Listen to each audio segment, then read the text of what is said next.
evening, everybody.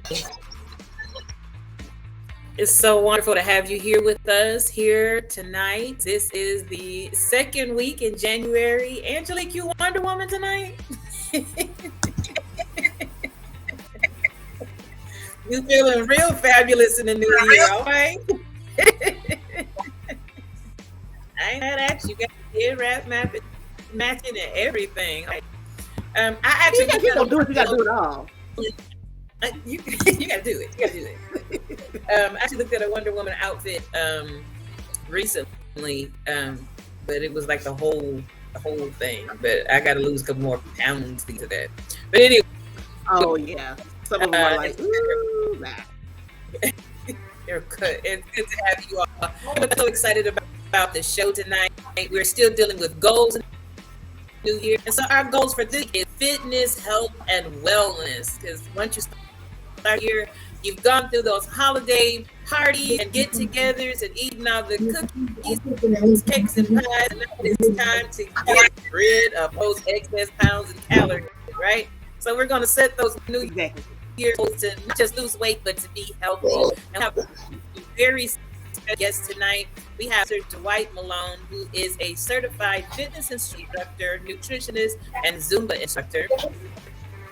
As we mentioned, this is National Fitness Instructor Month, so we're going to make sure we also give him his accolades while he's here. Dwight is special to us because he happens to be my oldest son and my middle child, so he is a very, very special guest, and we'll be excited to have him here with us soon. But we're going to get into some great news. Chantilly, you look real fabulous with your Tina Turner bouffanteness going on down there. Got my hair going on. I feel inept next to y'all tonight. You look good. I don't know why you play it. Right. Threw a little something on. I am actually home, still dealing with Miss Rona. She visited me this week. It's time for her to pack her bags and go on somewhere.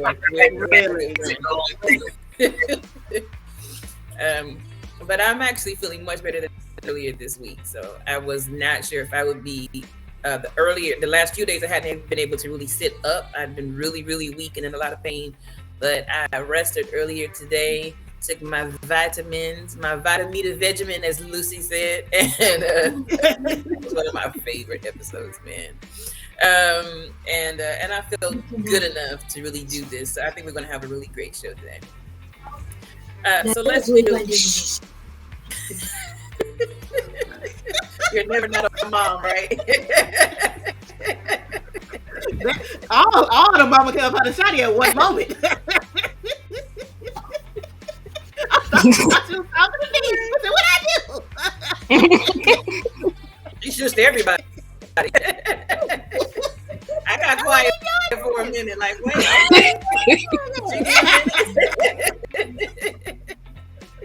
Oh, we're talking some. That for sure was the mom shush. That was.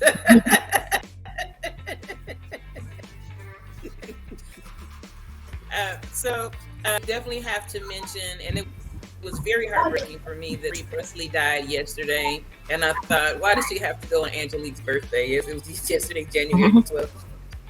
She's 54 years old. Right. Cardiac arrest. And I didn't know she was that young. Like 54 is really young. So it was really sad. And of course, the community is giving tributes to her and mourning her. And I always, it's got to be hard for a parent to lay their child to rest because it really is hitting Priscilla hard. And she's being laid to rest. Obviously, father and her son in Graceland. Yeah, her son. And I forgot that her son just committed suicide a couple years ago. Because I was so that's really a lot for their family. That's a lot. Like she just lost her grandson recently, then her daughter. That's yeah. And you gotta think, because of the world thinks of Elvis, have they ever really truly been able to let that go? Because to me, it's like you're constantly reliving his life because the world keeps him alive in a way, you know. And she was Lisa Marie was the sole owner of Graceland, so I'm really wondering what happens now. You know who that? Oh, I thought Priscilla. I thought Priscilla was the owner. He gave it. He left it to Lisa. Oh, okay. So we'll see. Maybe it turns over to Priscilla then. I hope it stays in the family for sure. So our prayers definitely go out to Priscilla and the rest of their family. She did have other children, and all the people who knew her, loved her. The cast and crew of Elvis that just finished and just in the theaters, took it hard because she was a big part of that movie. So our thoughts and prayers go out to them for that. Moving ahead. So we found out who the headliner is for the Super Bowl halftime show, and it is Miss Rihanna. Are you watching the halftime show? I watched for Rihanna because they had some duds for a little while. I was like, I'm good on that. I watched Not last Rihanna, year. Last year was off the chain. What was last year? Last year was Dr. Dre and Eminem and Mary J. Blige and Kendrick Lamar and 50 Cent. That's one of the best ones ever. But with Rihanna, she's not one of my favorite artists. But I think a lot of people do an amazing live show. So I feel that day. That's all I can say. I don't want to upset her. Honestly, I don't got to win this battle now. I don't even watch the halftime show live anymore. I watch it on YouTube later. Like, I don't know when the last time I watched it live. I'm like, I'm not sitting here waiting for halftime in the game to watch it, what I want to see. Like, no. So I watch it on YouTube. Check it out. And I don't even know what her top song, like, I don't know what she would need to sing. So, we'll see. So there's a biopic coming, ladies. Amy Winehouse biopic is in the works. I'm not ready yet. You're not ready yet? I watched the thing on Showtime about her, and I was like, ooh, I can't. I'm like, my thing is this. It could have been edited. It could have been whatever. But what I was shown, I don't like her daddy. Because what they showed on Showtime, I was like... The biopic is obviously being called Back to Black, and it is going to chronicle her vibrant years living in London in the early parts of her life and her intense journey to fame. So I don't know if it's going to kind of cover the ending of her life, which was so hard. I think it's going to try to show the better years of her life. But I did see pictures of the young lady, Marissa Abel, who's playing her. She looks identical to Amy. So I don't know. That's another person. I'm like, I don't know. I need some trailers. I don't know. You got to stir my soul on that. Yeah. I don't know. I mean, and it's like, well, I'm not saying you should only do it about old people, but I'm like, her star was so short. Like,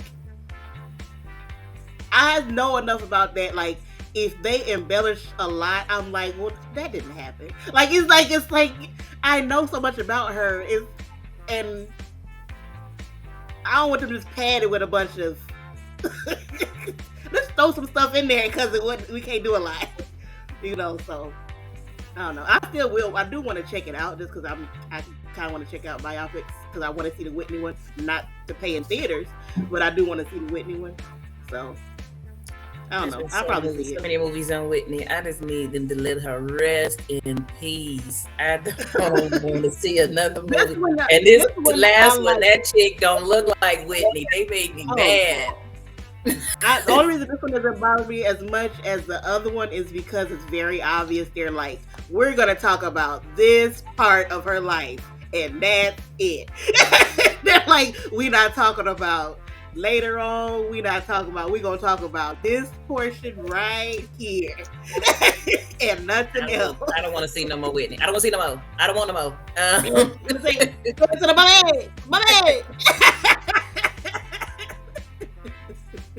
I still probably will check it out one night when I'm like, let's see what it is. But I'm not in a rush to see it.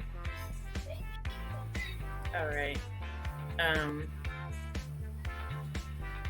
So the NAACP nominations are coming out for the NAACP Awards.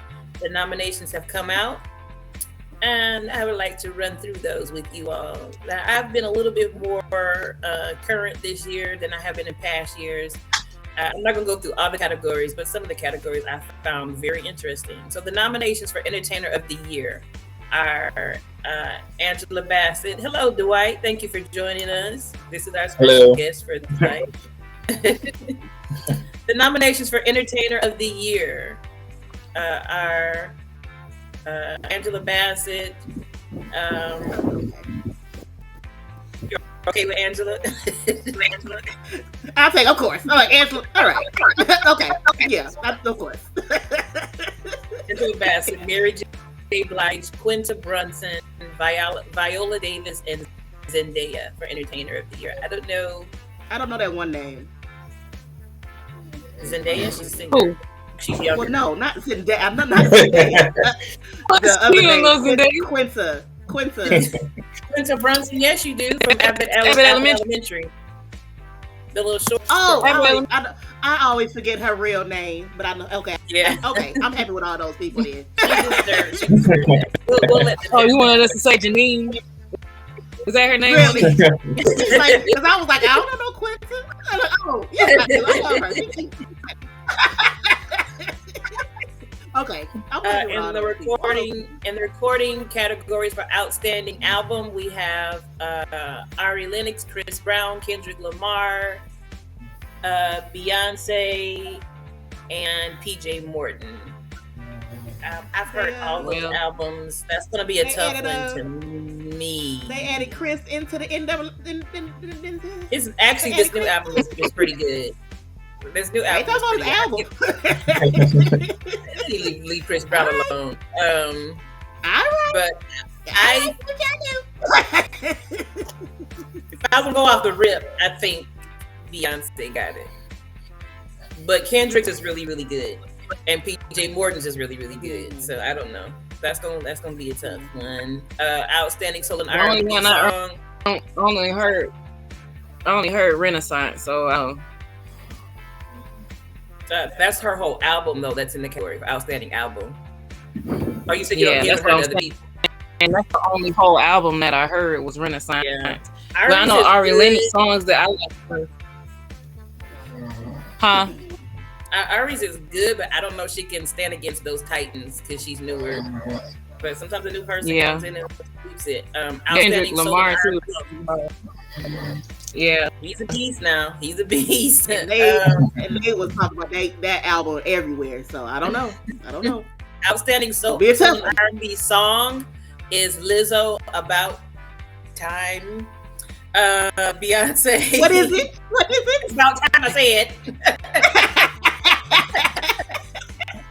I was like, about time. Oh, yeah. Beyonce, Cuff It. Mary J. Blige, Good Morning Gorgeous, the remix. Jasmine Sullivan, Hurt Me So Good, and Rihanna, Lift Me Up. I'm sure Cuff It is winning that. I don't even want to give my energy to that. Yeah. All the TikTok that I not see anymore. Outstanding hip hop rap song. I don't listen to rap much anymore. I'll just tell you the artist is Armani White. Is it 504? Nope, don't know. Quavo and Takeoff, Kendrick Lamar, and Future featuring Drake. Quavo. Yeah, you don't listen to rap. You call him Quavo. You know Quavo. And you know, I knew it was Quavo, and I still said that. It's Billie Eilish, City of God, Quavo. Lobby, Shawty, leave me alone. Moving on. Outstanding male artist. Well, can I just choose Billie Eilish because I like Billie Eilish? Outstanding male artist is Wasteland. No, I'm sorry, Brent. No, I don't know this person's name. His last name is F-A. Is it I-Y-A-Z? I don't know. These young people. Burna Boy, Chris Brown, Drake, Kendrick Lamar. These young three of those names. You know any of those people, Dwight? I'll just say Chris Brown and Alex. Yeah, that's the other one. I'll probably say Kendrick Lamar is going to win that one out of all of those, though. Yeah. I don't know some of them other people. Outstanding female artists is Ari Lennox, Beyonce, Chloe, Jasmine Sullivan, and SZA. Oh, All I those don't are like good. that because I like 3 of those. Yeah. Who don't you like? Dang. I'm not familiar with Chloe. Yes. Chloe and Oh, Holly. baby. No, that's Hallie's sister. Oh, sorry. Yeah. Sorry, ma'am. I'm not familiar with Chloe. Bet you are. What about if I say hey? What about if I say Little Mermaid? No, what about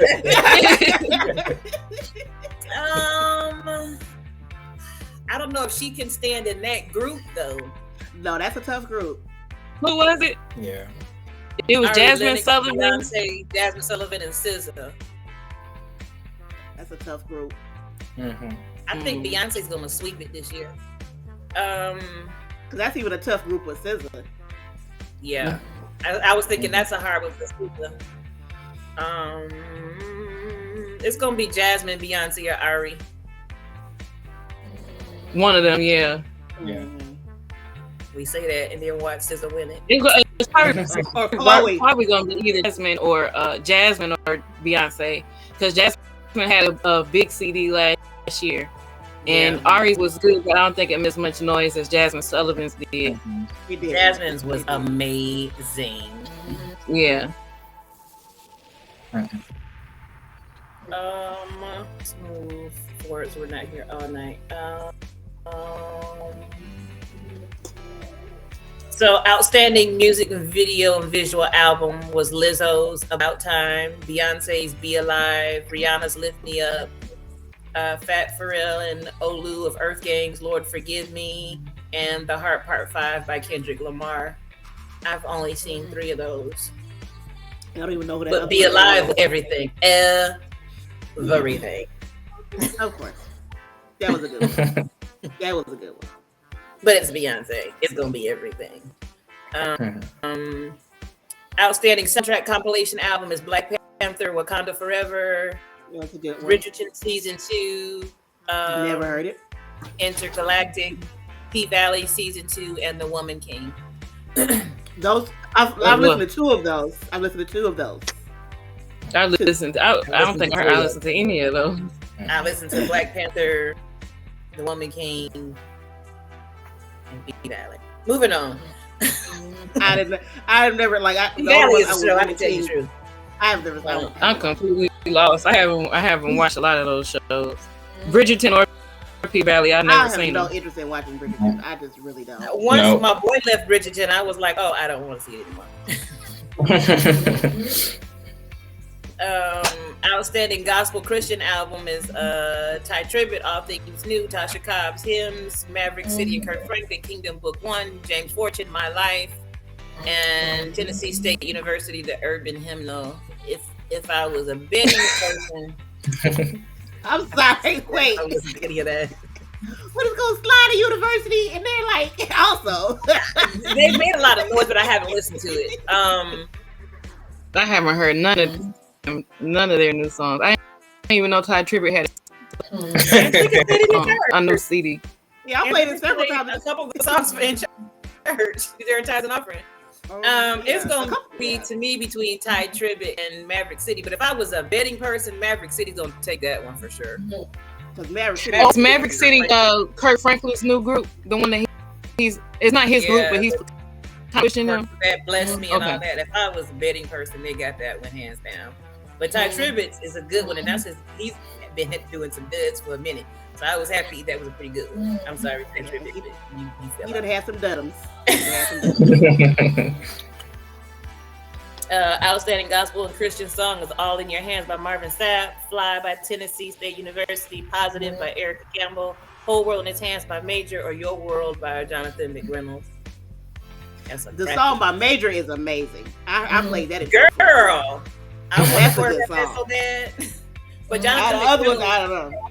Jonathan McReynolds, Your World is fire though. I'm thinking Jonathan. I don't know. I I'm a strong group, and I don't care really. That gospel stuff can be a toss up, really, because they act like they don't have care about who they give an award to for that.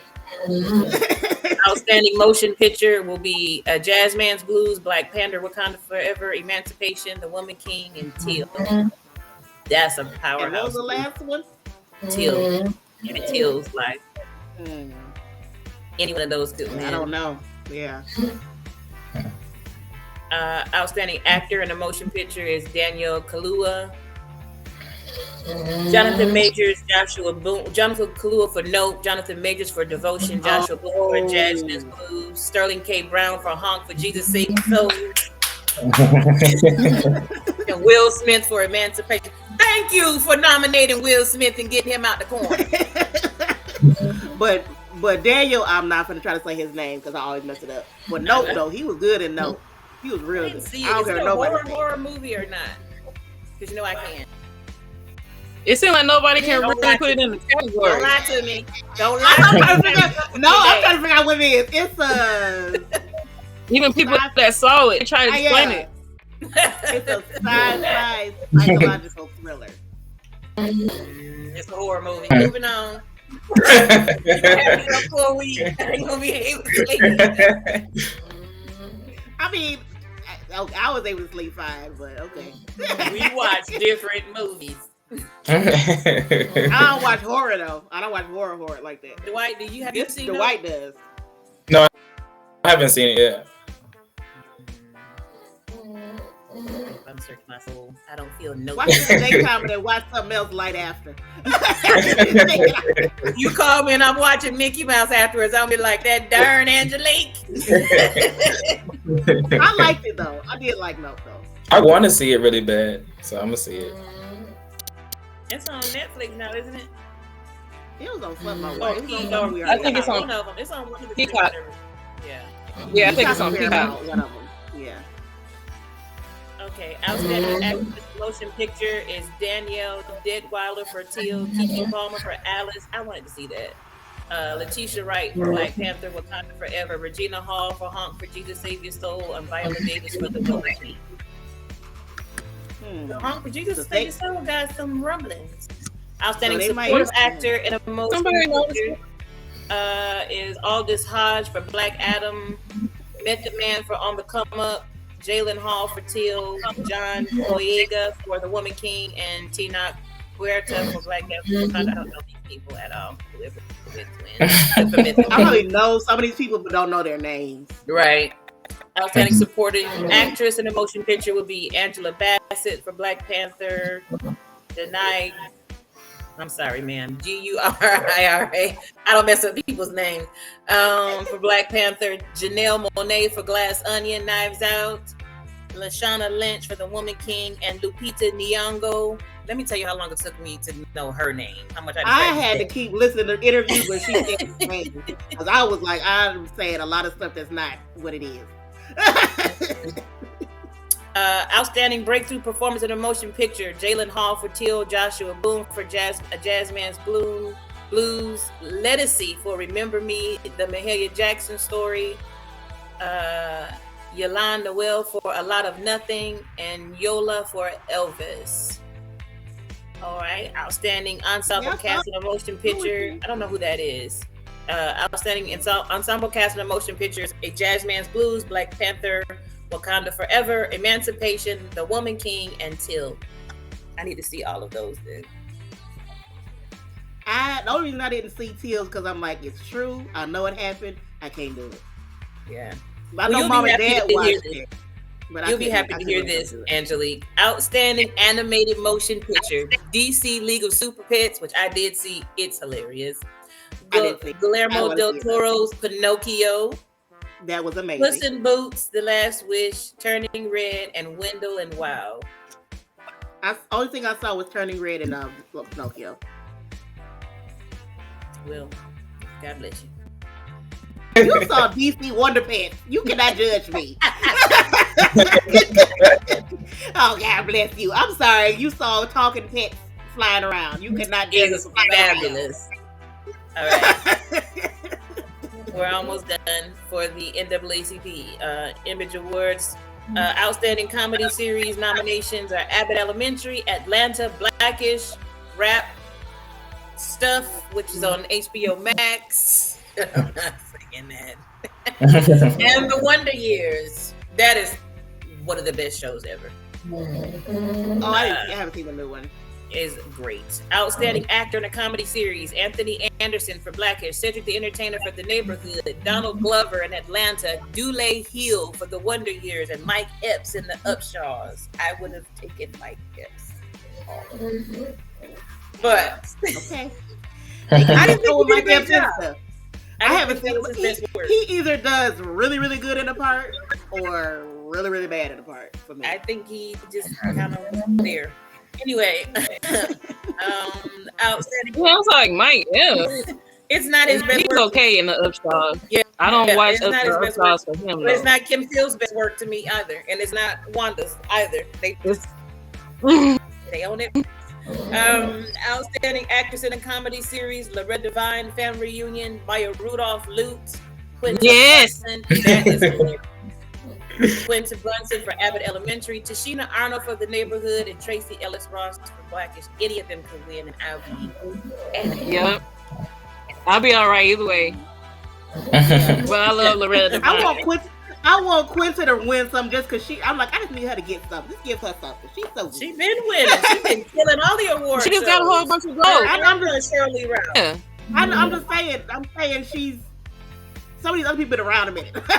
like let her get her shine for a minute. Just let her get her run. Let her get her run of awards for. She been running, honey. Outstanding supporting actor in a comedy series. Brian Tyree Henry for Atlanta, Dion Cole for Blackish, Kenan Thompson for Saturday Night Live, Tyler James Williams for Abbott Elementary, and William Stanford Davis for Abbott Elementary. Outstanding supporting actor. William Stanford Davis. Who was the that? older man. That has to be the older. The janitor. Yeah. Oh, he is funny. Yeah, it's got to be. Yeah. He is. He's hilarious. Outstanding supporting actress in a comedy series is Janelle James. Okay. The principal sees too much. Abbott Elementary. That's what it is. Okay. Yeah. Jennifer Lewis for Blackish, Marsai Martin for Blackish, Shirley Rao for Abbott Elementary, and Wanda Sykes for Upshaw. She definitely deserves it over Kim Fields, hands down. I love Shirley Rao in Abbott Elementary. Yeah. I like her character. Outstanding drama series, Bel Air, Bridgerton, Euphoria, P-Valley, and Queen Sugar. Never seen none of them. I want Bel Air to win. I've seen Queen Sugar. That's all I got. Bel Air is amazing. I need to. It's good. I've been afraid to watch it. No, what I saw of it is good. I haven't seen a lot, but what I saw of Bel Air was good, but I haven't watched it. So. Outstanding actor in a drama series is Damson Idris for Snowfall, Jabari Banks for Bel Air, Kofi. I always mess up his name. I'm sorry. Sir Queen Sugar. Nico Anand for P-Valley and Sterling K. Brown for This Is Us. Just give it to Sterling. Oh, the one from Queen Sugar is the brother. Yeah. He's really good in that, though. Yeah. Outstanding actress in a drama series, Angela Bassett for 911, Brandy Evans for P-Valley, Queen Latifah for The Equalizer. Oh my God, she plays the heck out that role. Ina Wesley for Queen Sugar, and Zendaya for Euphoria. I don't watch it. But I heard Euphoria just seems like really, really depressing.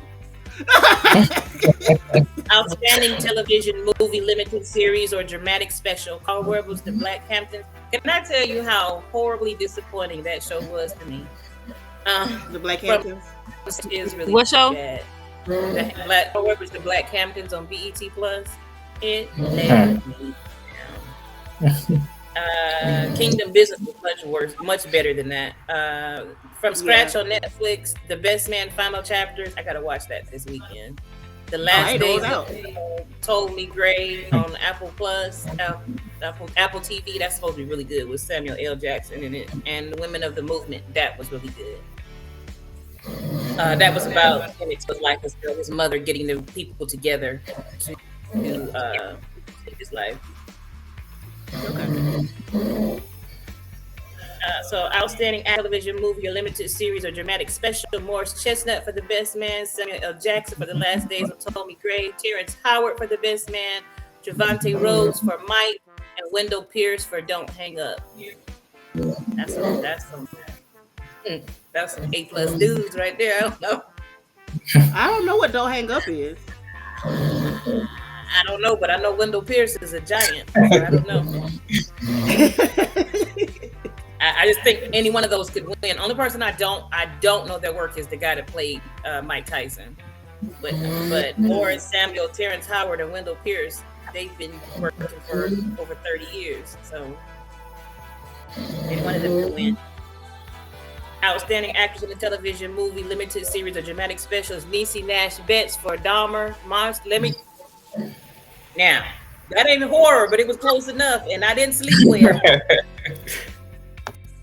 Regina Hall, The Best Man, Sanaa Lathan, The Best Man, Viola Davis, The First Lady. Have you seen that? Oh, she felt bad about that. She need them. No. She did not do a good Michelle Obama to me, and I love Viola. It was not. People said it was. And then they did a spin-off and gave her. She's doing something else with Michelle Obama, and I'm just like, she's not a good Michelle Obama. Why do you keep asking her to do the same character? So anyway, but no one asked me. Well, I heard about that she didn't do, and I'm like, if you don't think she did a good job with it, I didn't like what other people was adding on to that. Yeah, no, I wasn't going to talk about it. I just inside my little self and said, I don't think it's a good Well, I remember in the promo for it, I was like, when they were showing everybody, I was like, I mean, I like Viola, but that's not Michelle.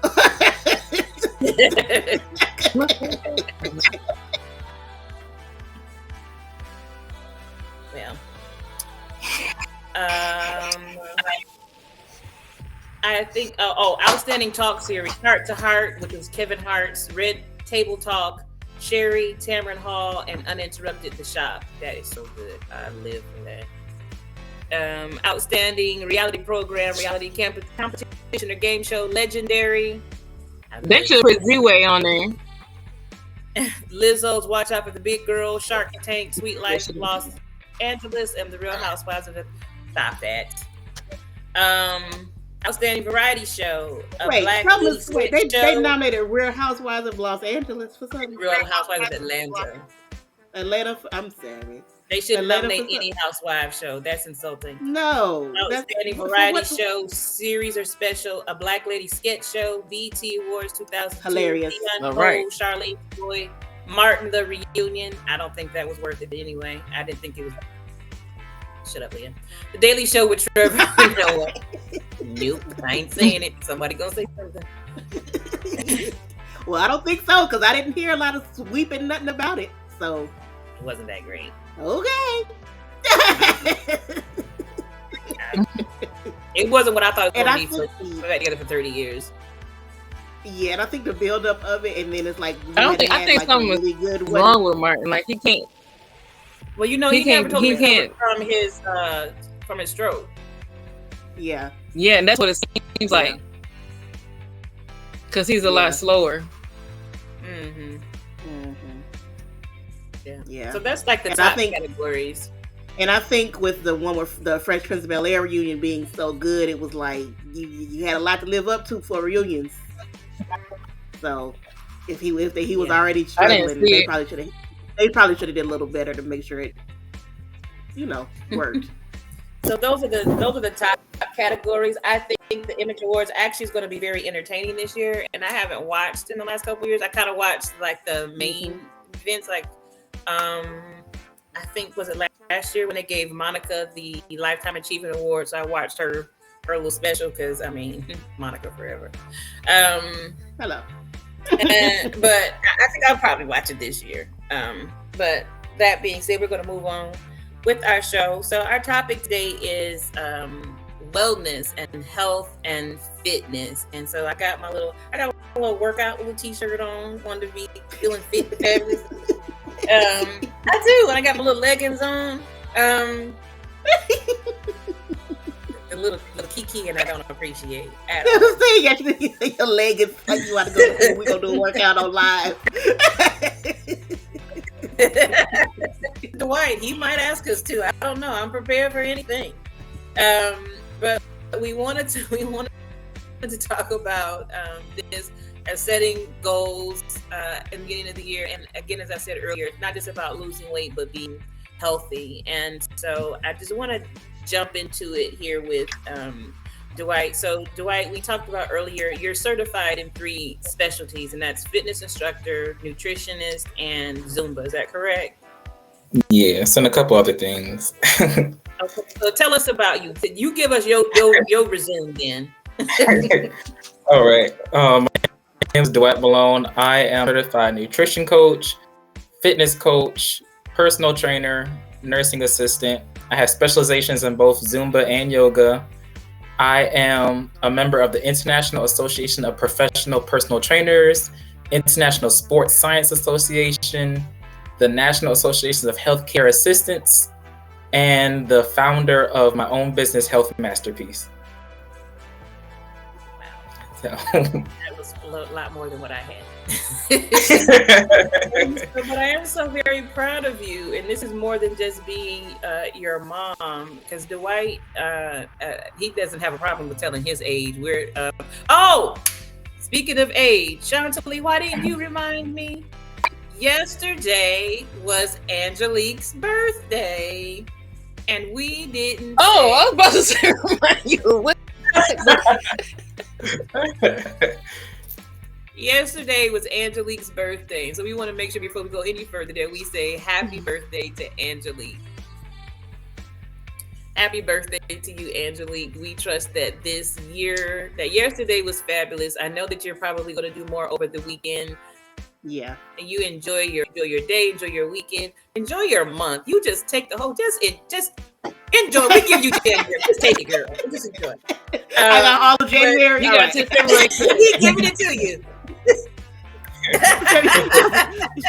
January 11:59. Oh, well, it's done.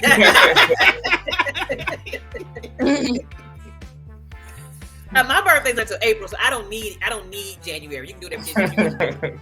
Oh, well, now you just seem like you're giving me little scraps now.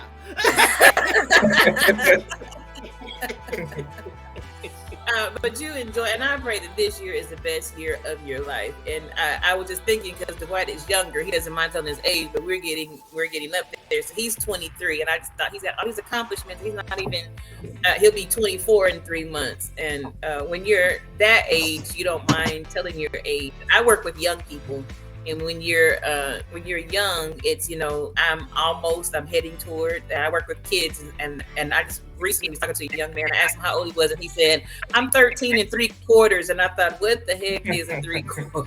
No, we don't do quarters and halves. But when I was a teenager, I did 3/4 too. That's done now. But when you get to be our age, it's like I used to be 21. My age don't change till the day of. Right. At the exact hour you were born. So I don't turn my age until 9:36 a.m. But Dwight, I'm so proud of you and all your accomplishments. And Dwight has always been so driven and so set on his goals. We're talking about goals, and he's had goals since high school. And he's always told me, I'm going to do this, I'm going to do that, and get it done like this. And he's done that so well and stayed on. All of my children have, but Dwight has been so focused on his goals. And I was thinking, I remembered one day when he was in high school, and he was up doing homework while waiting on the bus. And my poor child fell asleep at the door. I don't know if you remember this, waiting on the bus, and I found him in the doorway asleep with his books open. And I was like, this kid is working hard.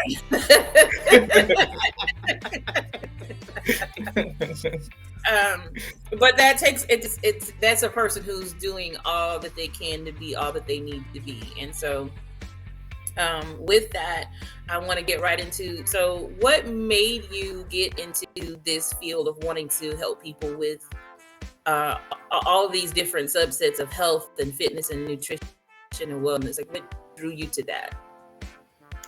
Actually, it's funny thing is I got into fitness by accident. It was more like a domino effect, where a couple years ago I was sick, I was diagnosed, and I was also on a spiritual journey. So in the process, what first happened was I just became vegan. I just suddenly felt the need, woke up, said, hey, you know what? I'm not going to eat this anymore.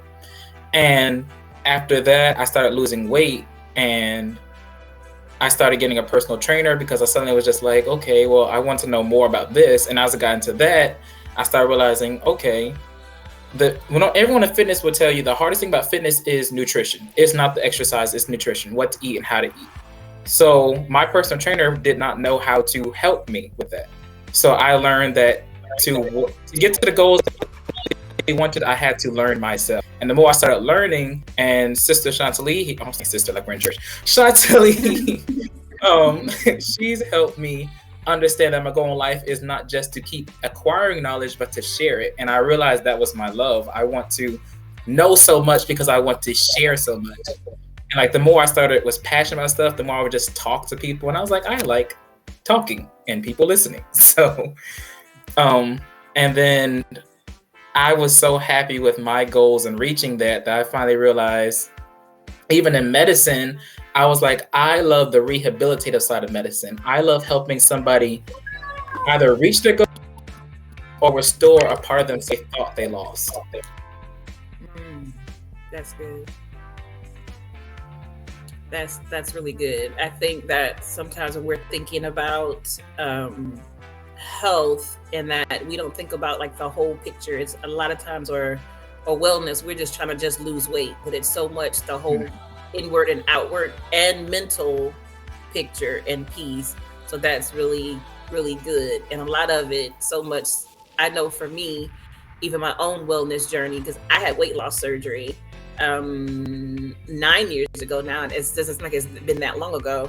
But for me, you know, when you go through, even to have weight loss surgery, people don't realize you have to see a psychiatrist, and you have to go through all this group therapy because they tell you this is not a quick fix. It's a mindset. It's a lifestyle change. You got to change from the inside before we can even touch the outside. So it is important when you're dealing with your wellness, your health. It's such an overall transformational, and you have to make the decision from the inside that, you know, what are you going to do with your mindset? Because it's a lifestyle. It has to be a lifestyle change, whatever it is you're going to do. It's a lifestyle change in how you see this, how you see food, how you see life, how you see your movement, everything. And so that is really good. And it has to be, however you see spirituality, it has to be the spiritual piece to it as well, you know. That's really, really important, you know. So I think that's really good. So once you now, I admire your veganism. I'm sorry, I need meat in my life, but sorry.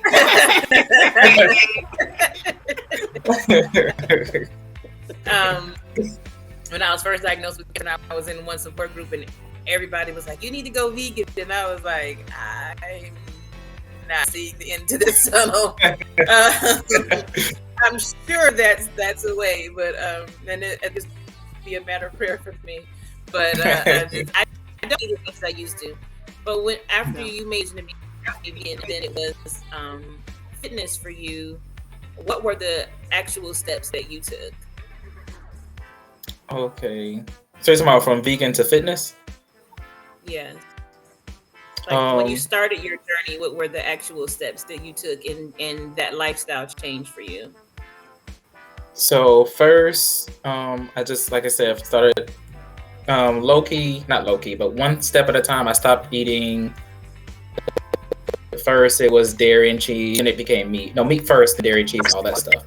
After that, that's when I decided that I was like, okay, my physical health is getting in place, but I want spiritual teachers, or I need teachers for these things. So I already go to church, and my grandparents and my pastor, so I was like, I have spiritual teachers.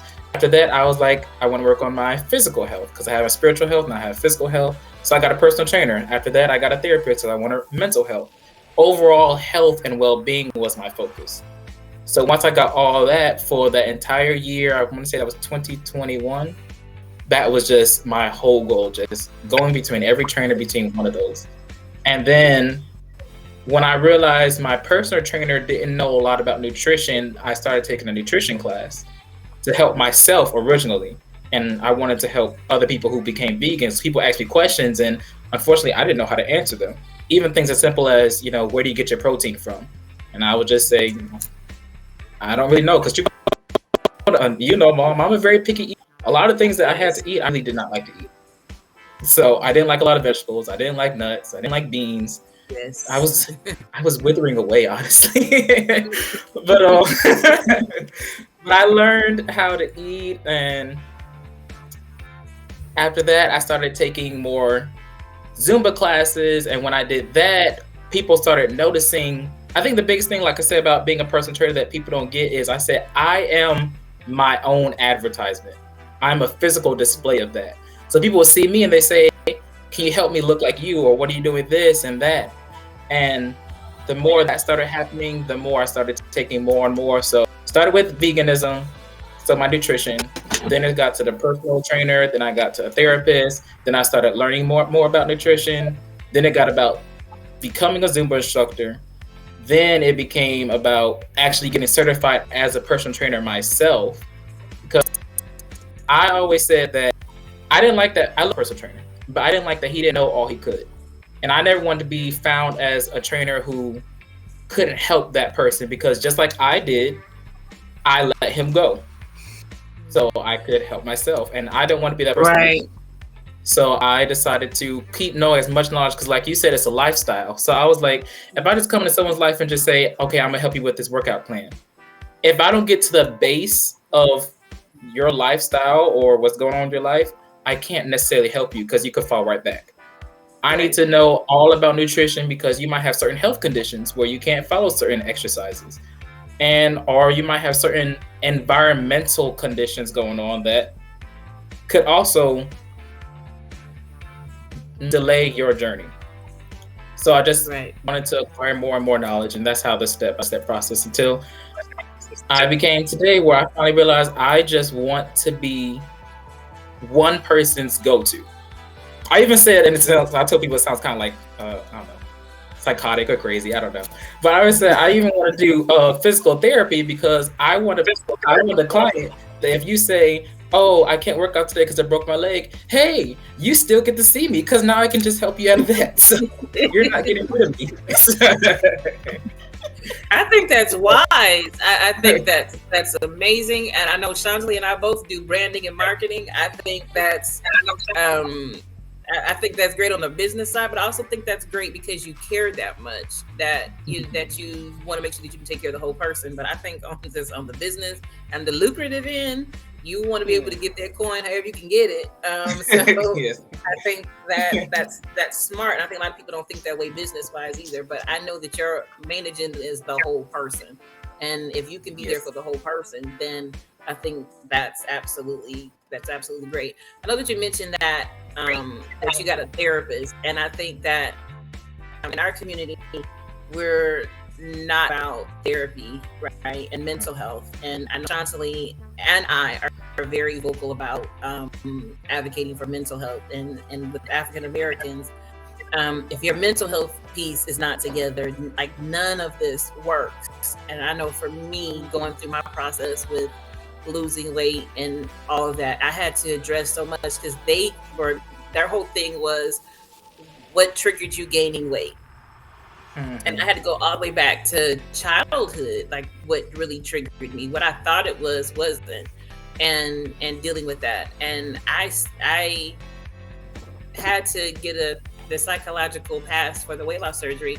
But since then, I've had things that definitely have caused me to see a therapist now. And I know when I'm not aligned, I know when I'm not good. And so it's important for your mental health, for your overall health, and it affects your desire to eat. If you're depressed, you're not going to eat, move, right? And I think it's just knowing who you are, and even knowing your family history in it as well, but you got to be totally well. And it's okay to say, I think, why are people so embarrassed to say you see a therapist? Seeing a therapist doesn't mean you're crazy. And I think that's what people assume, that people will think, it means that you're getting balanced and that you're being well. So I just even applaud you for that. And if you need help, you need help. And hey, if you are crazy, then get uncrazy. Right. Because you're not helping nobody out. Even when you're good, you should still see somebody.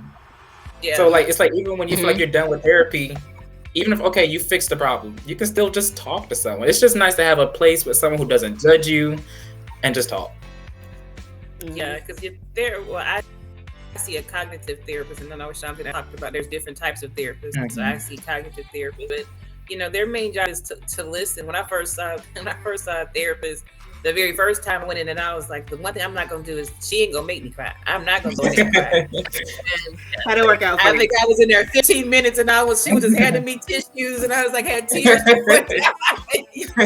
I was, how am I crying? All she doing is asking me questions. They just keep asking you questions, and what do you think about that? Or why do you think that happens? And I don't know how I went from talking about my weight to talking about stuff when I was 5 and my grandparents and stuff. And I was like, how did we get here? But it was so cathartic and so therapeutic and so healing. And you're right, you need someone just to talk to. You need someone that's not going to judge you, someone that's very impartial, and someone that's just going to listen. And most of us just don't have that. And that's so healing. And if you just had that, because I realized I was an emotional eater. And so that alone helped me, and so, just see a therapist help break that for me. And so I don't do that much anymore. I remember the first time I recognized it, and I was at work and I was upset, and I went straight to Krispy Kreme and donuts, and it was just like, I don't need these donuts. And so it was just, just understanding those type of things, those type of triggers and different things.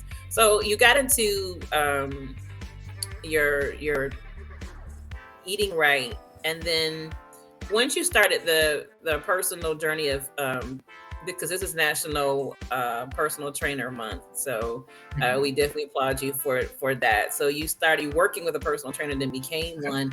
So what was the process in starting with? I'm sure you didn't go in and just start lifting weights like, you was Mr. Champion and Mr. America. So what was your journey in that? How did you start with your personal trainer? And then transition, how's that transition for you? Okay.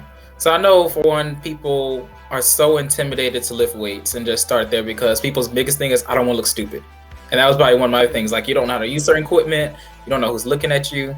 So with me working at McLeod, I went to McLeod Health and Fitness, called and just say, hey, I would like a personal trainer. And the guy was like, okay. So they were like, we'll give your number out, your name, all this information. We'll just give it to someone and they get to choose you. And he was just like, you're 23, you have no health issues. We'll find somebody really quickly. Anyone will just want you. So I ended up meeting with the guy. He called me the next day. His name was Alex. And after that, we just started getting started. We started maybe twice a week, and then we just kept going. We started April of 2020, kept going up until January of 2022. Okay. But let me say about October maybe of 2021 is when I started realizing, okay, I'm not saying that I was better, because even he was like, as a teacher, your goal is to build people up and then eventually they go off. But I started learning more, and I didn't necessarily feel like I needed him anymore. So he taught me the foundation I needed, but as I was learning more, I was just expanding. So I was just ready to grow.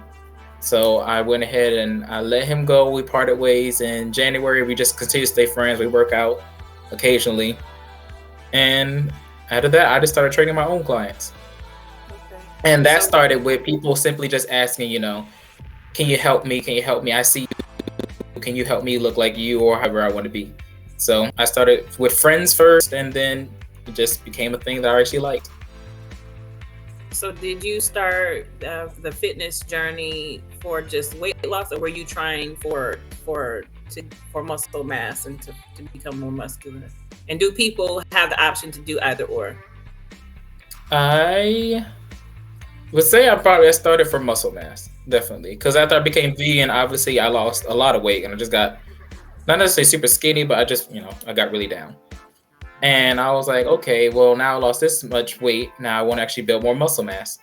Mm-hmm. And as far as people, you can do both, but it's difficult to do those at the same time, which is why most people say they have things called cutting and bulking phase. Well, normally you're first, so you just lose a whole bunch of weight and you'll bulk up. Because that's where calories come into play, and it gets a little bit more complicated because when you bulk, the whole goal is just to eat. You're supposed to eat good, but you just eat and eat and eat.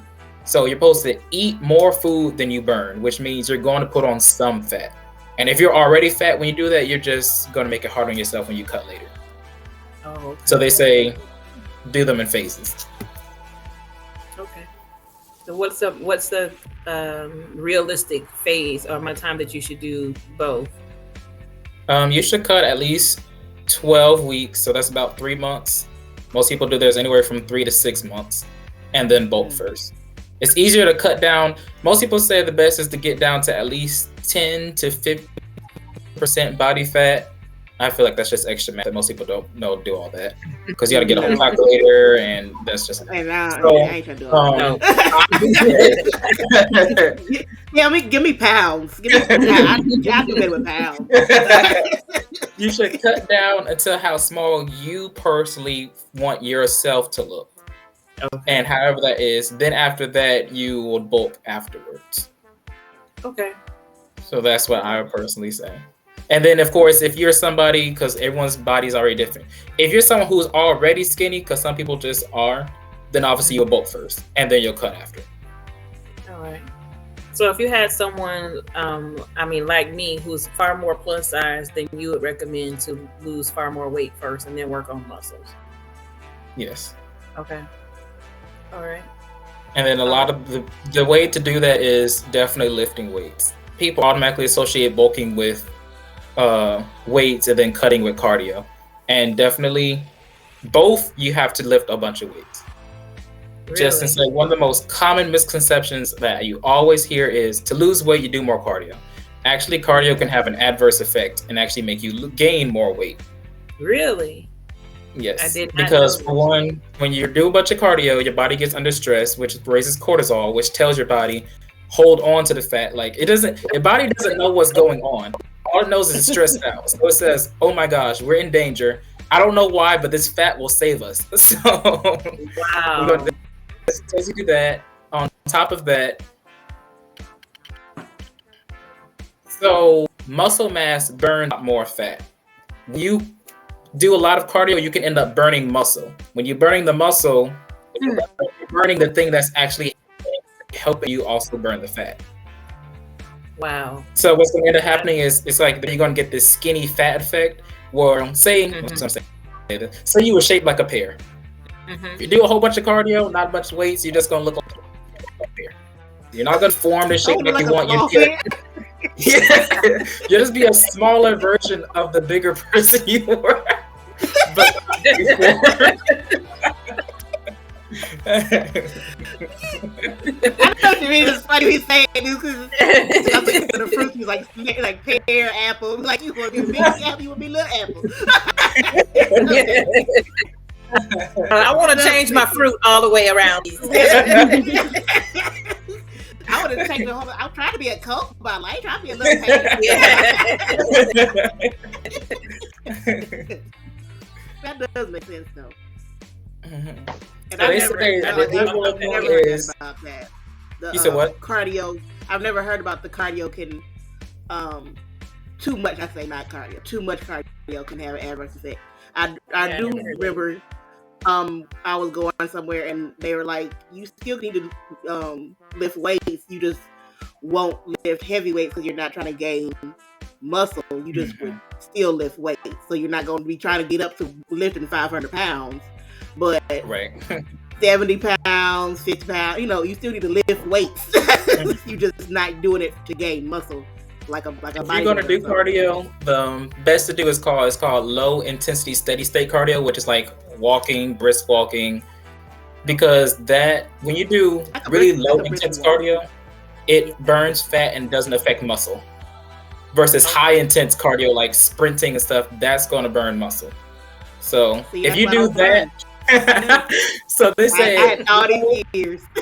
You already do that in your spirit, Angela. You already had it. All these years. But you still should put it into like at least once a week. But they say good rule of thumb is you should do cardio at least half the amount of time you lift weights. So I lift weights 6 days a week. 6 hours a week in total. So I do cardio about 3 hours a week. Okay. But if you're gonna do low intensity, you can do that at least 5 days a week. Because you can walk 5 days. You can walk every single day, and it'll be perfectly fine. It's walking. You're not like Yeah. you have to worry about your joints and impact and all that stuff. So I could briskly walk. I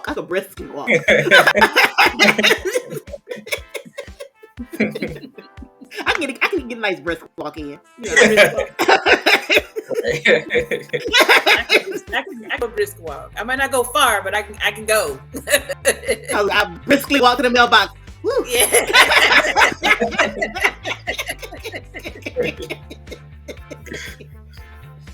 Okay, that makes all that. One thing I would say is if you do that, you definitely. Huh? What are you about to say? You can finish. I was just gonna say it definitely takes patience to do it that way. Otherwise, you need to ramp up the intensity a bit if you obviously want to do it faster. I wouldn't want to do it fast. I'd rather just be steady happening. I don't need to be like I gotta lose a bunch of weight in 2 weeks. No, as long as it's steady. As long as it's steady, I'm fine. As long as it's something happening. So we're talking. What about talking about setting? Was cycling working that too? It's a delay. It's with cycling work. With that, like not the stationary bike, not actual, because I don't ride bikes no more. I'm good on that. But a stationary you can bike. do cycling either high intensity or low intensity, so that works either way. And one thing about cycling is, especially for just if you ever did, anyone who like does leg day or really works out their lower half, cycling actually helps build on that. It doesn't really provide adverse effects to your legs, and it helps build that muscle. And what about because I've seen some people do that, like lift weights not like lift weights, but like use like low pound weights while they're on the stationary bike. Would you be able to mix them, or you should keep them separate? You can mix them, and then you actually burn it even faster that way, or burn more fat that way. As long as you don't hurt yourself, you can do anything. A lot of people like weight vests. I like weight vests. So that stuff is really good. Okay. I want to ask you that too. Two different things, but really, when Angelique just mentioned that about the low weights, I know I see in Zumba classes that people will do that for certain things, and I think that's a lot. It's gonna be enough for me just to move and dance. I can't put extra weight on my ankles. Yeah, you risk You just need to make sure you really know. Like I remember I did that one time, and just me being prideful, not realizing. Lady said, we're going to grab weights for this dance. So I'm thinking, okay. And I grabbed maybe 10-pound weights. And I'm dancing the whole time. The moves are like up in the air the whole time. A song is so much long when you're working out. So this 5-minute song, I feel like forever. I would not have picked up 10 pounds. Oh, no. I would have looked at 10 pounds. And I was like, I already committed to this weight. I can't look like a wimp. I would have put them suckers down and been like, y'all got 2 pounds. Y'all got 2 pounds somewhere in the back. Because I'm not about to do this. This ain't about to do this today. I don't know. She would go down and then she'd be like, all right, back up. And I said, not again.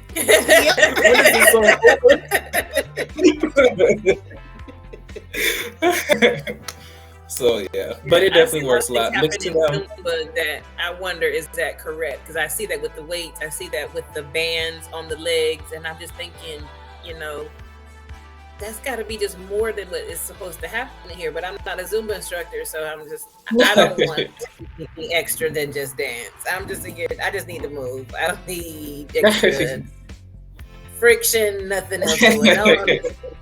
I We'll talk about this a little bit later. But I've been in one of Dwight's classes, and I've also been Dwight's director because Dwight's also a dancer.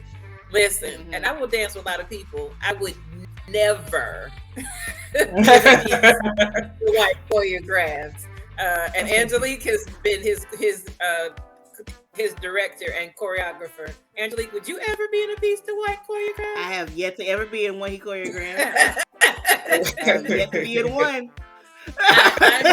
We've done PD Community Arts team has done 10 productions, and when I got to the point that I would just give Dwight music and just say, Dwight, just show me when it's done, and we would get to rehearsal, and I would see the stuff on his stage.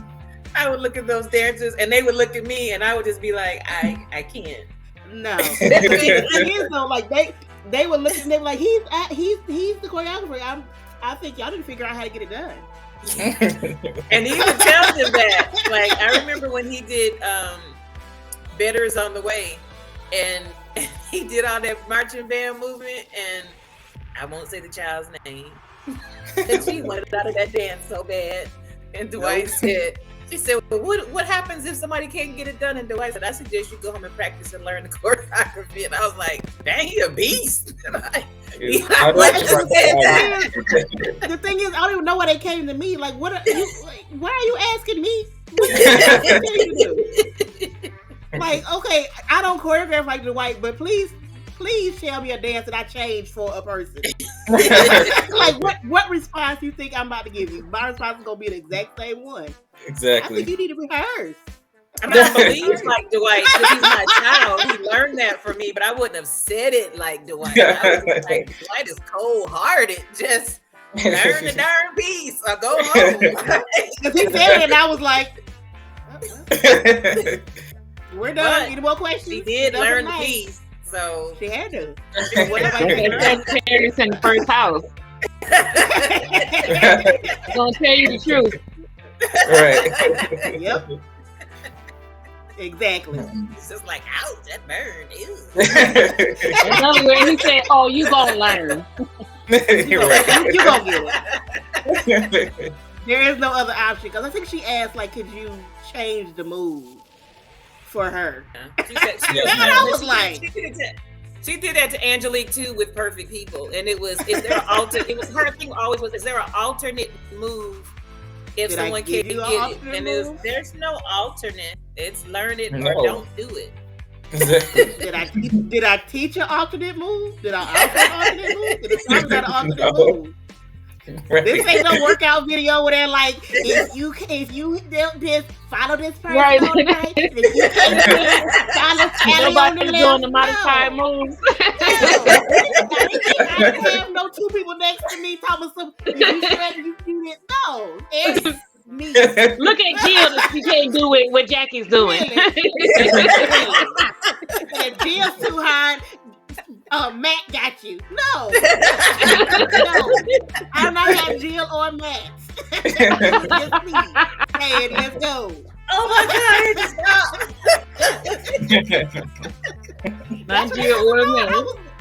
Really looking inside. Some of our team came from church backgrounds where the mentality is, because I've coached teams like that where and seen it where you'll teach something and they either will put the dancers who don't get it in the back so they're not visible, or there is that if you don't, they do teach alternate movement. So if you don't have it, if you can't get it, then do this. And in my early days of doing praise dance, I know I poured that term, and teaching, I would do that. But then I was like, that's so unfair to the people who are working hard to get it. Even the people who not their thing, but they're learning it. So I quickly was like, either you get it or you don't. The only people I made concessions for, because you're dealing with church, is when I had older dancers, and I mean that's seniors. Yeah, that's seniors. And those I already choreographed different Right. Like I included those people in the choreography. Now I don't include the maybe ifs in choreography. Like no, like that's not no. Like if I know, okay, we got some older people, they're not gonna be able to do this, so I'm gonna give them a little ribbon and put them off to the side. Right. You don't give them oh, Sister Barbara, you did so good. It is a ladybug in my room. Okay. But I'm like, that's not just everybody. Like, no. I'm gonna have a bunch of, like, first of all, y'all know how many numbers I had to choreograph? You think I'm gonna sit here and make alternate moves for all these pieces? No. Especially when it was for a PD Community Arts team, it was like the same two people. So it was kind of like either you're gonna commit or you need to do something else. You just really, because it really then it became, well, if we don't get it, what'll happen? You won't be in the number. You won't be in it. And we'll move on. Like, I don't know what else you want me to tell you at this point. And guess what? They will be all right. They always learn the choreography. A wonder of wonders. Well, they stopped asking when I remember I had because we used to record our rehearsals, and I put in our chat group, I was like, I just want everybody to watch this video. Just watch yourself. Don't look at the whole everybody else. Don't look at everybody next to you. I said, just watch yourself in this video.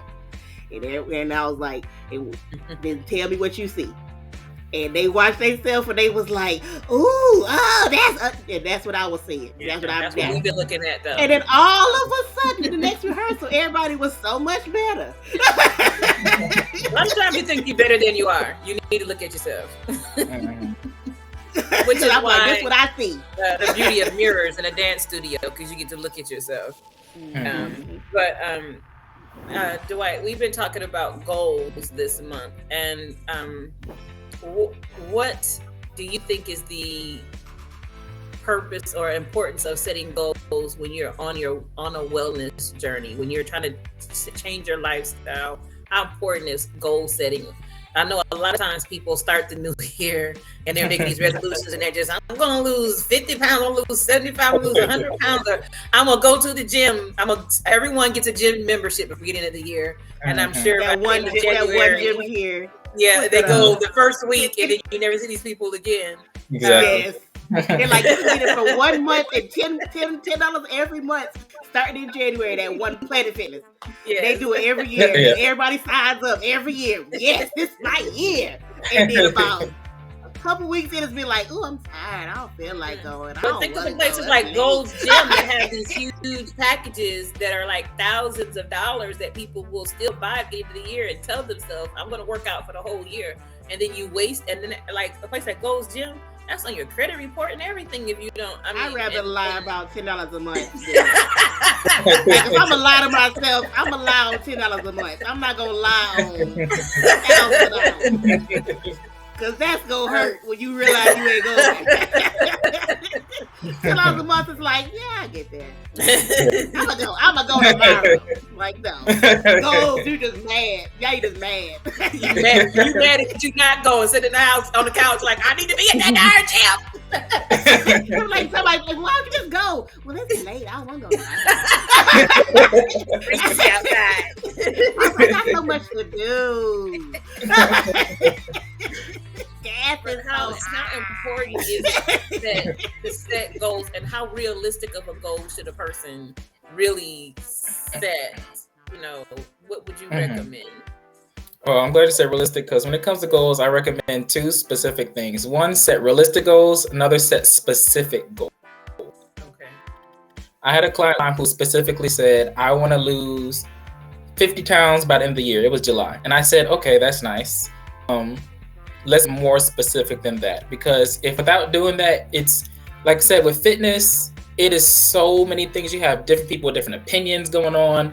You can go about nutrition. You have to go about your exercise. It's too much just and overwhelming that if you just go at it from that point, it's easy to just fall back and be like, it was just too much, or I didn't know what to do. Or actually, really, I don't know where to start is the biggest thing people don't get. So I said, how about, let's say your goal is, I want to lose pounds by the end of the month. and not even just the end of this month, a specific day. I want to lose 10 pounds by the 30th of October. That's how specific you need to be and how realistic you want to be. First of all, that helps you learn that it is okay to celebrate small victories. The more you celebrate your small victories, the bigger they're going to get because you get excited. If you keep thinking of the big long-term goal, thinking, okay, I still need to get to there, I just need to get that, you're never going to get there. And then specifically, if you have a specific date down, that pushes you even more to make it by that time. That's why some people even tell some people, like they will tell some people to enter a bodybuilding competition. I can't do that. But so to say, just enter one. Something about that date, at that time, having to get ready by then pushes you to do it more. It's just something that happens biologically in your mind when you tell yourself what you need by this specific time. So I would say definitely get very, very specific as possible, even down to how much weight to lose. And I would say make goals. It is really good to lose at least 1 pound a week. But if you can say 5 pounds a month is good, 10 pounds every 2 months, just those type of goals. And because of your body, everyone's body is different. You're going to end up losing more than, which will make you even more happier. Because I know some people very healthily have lost 10 pounds in maybe 2 weeks. Nothing bad happened. That's just everyone's body is different. And you're going to be even more happy when you see those type of goals happen. So just be specific and be realistic. I think that's very, very helpful. Because I think a lot of people aren't specific or realistic. They just want to jump into the deep side of the ocean and then they drown. And then you get depressed and you give up. And then you don't you're not effective. You don't achieve anything. So I think even just that what you said, 1 pound a week, I think I've never thought to even be that realistic. I've always thought, 5 or more, but 5 is a lot of weight. So I think 1 pound a week is realistic, and anything more than that, then you're happy. You've achieved it. So if someone is thinking about changing their eating habits, and maybe it's not necessarily vegan, but they, as a nutritionist, what would you recommend they do just to be healthier? I recommend there's like all types of apps. I think I forgot the name of my favorite one, but get a calorie calculator. Just start counting. It can be very, I'm gonna lie, looking at your food can be very tedious, but if you want what you want in your goals, that's what you have to do. Get a calorie calculator. It puts down all the calories. The specific app I use actually tells you, like, say you wanted Yoplait yogurt. All you gotta do is type in Yoplait yogurt. It tells you how many calories is in it and how much. It tells you the whole nutritional thing. So start reading labels, start looking at that, counting calories, and focus on what you specifically may need. So when you actually do that app, it'll break down how much carbs you need, specifically tailored to your body, how much fat, how much protein, do all that things. And I would say definitely start with that. But mostly, always start with calories. That is people's biggest thing. To lose weight is literally one rule. Burn more than you consume. And that is pretty much it. That's all you need to do. Now, you can't cut it too low either, because people don't realize if you cut calories too low, then at the same thing, you're just going to continue to gain weight or maintain the same.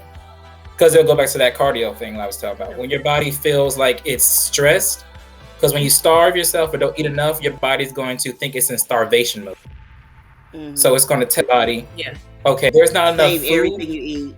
Oh yeah, we have to hold on to everything. So yeah.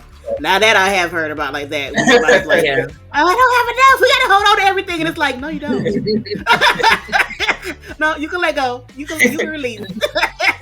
Also, I really want to say, because people don't understand this enough, your macronutrients. Those are your biggest things to learn. You have to up your protein. People just don't realize you need to get enough protein. It's actually even better to eat your weight in protein, and that's really okay. Which means I literally have to eat 200 grams of protein a day. If you don't get that much, at least half your weight is still good. But up your protein. Fat is good. I hate that people always want to get a whole bunch of low fat. Yeah. Fat is not bad. Fat is actually good for helping your hormones hormone optimization, which is actually builds testosterone, which helps you build muscle and lose weight. Actually, testosterone is responsible for losing weight. So you need fat and carbs. This is a complex thing. People feel like carbs are bad. Too many carbs is bad, but it's not. People just say, "Oh, keto diet." That is not necessarily what you need to do. You don't need to completely cut carbs out of your life. What you should do is carbs is literally the body's energy source. Eat carbs around if you work out. Eat carbs around your workout, or try to eat for fuel. Is what people say. Don't eat for satiety. Eat for fuel, or even don't eat for pleasure either. So basically, I probably would say take a minute to be introspective. I started with the nutrition journal. I wrote down probably at first, without even making any plans, maybe for 3 days first. You can do it for a whole week. Just write down how much you eat in a day. Breakfast, lunch, dinner, how much you snack, how much you drink. Just calculate that. Most times people don't realize when you start to see visually just how much you eat and consume, that'll almost make you want to be like, okay, this is too much, or I need to change something, and then go from there. I agree. That's really, really helpful. I didn't think about that. Eating more protein. Like, I know when I had my weight loss surgery, I had to switch to a much protein heavier diet. But they didn't even, the nutritionist I had didn't even tell me that. I do know when I consumed more protein, I lost more weight for sure. But I didn't think about like measuring that much. And recently, because I kind of couldn't focus on losing weight while battling cancer, but I have wanted to lose more weight, because being on a steroid, I gained some weight, but I wanted to kind of to get some of that weight off, and I've thought about going back to that at least that protein-based diet. And to me, that's the healthiest thing that I can do, because I can't.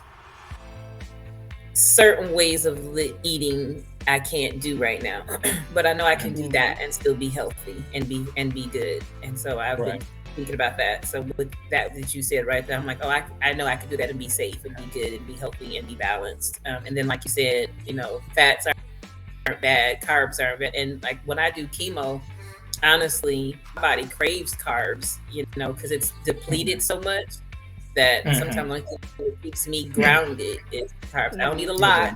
I just need like mashed potatoes. Not a whole pot of spaghetti. Carbs. It's like also protein. Unlike carbs, the body, if you get too much carbs, the body just stores it as fat.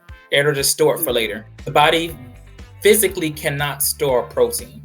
So no matter how much you have it, I'm not just saying go overboard, but too much of anything is bad. But the body will just get rid of it if you have too much protein. And then on top of that, even with fats, like people don't realize, the more they take out of something, the more they're putting something else in. So fat is actually what gives everything flavor. That's why you can taste the difference between non-dairy and whole milk. Fat is the flavor in things. So when they take out the flavor, they add more sugar to make up for that, which is worse. So you about to at this point just eat what you gonna eat. Exactly. Yeah. Because I remember I watched a lady. I forgot what it's called. The people that can't have gluten. Ooh, no. I can't think of the name of the people that legitimately can't have gluten. They're allergic to it. But like a lot of people just started like not having gluten, and it was like and like I remember watching like videos of like dietitians, doctors. They were like, unless you have this medical issue, eat gluten. There is no difference. This is not better food.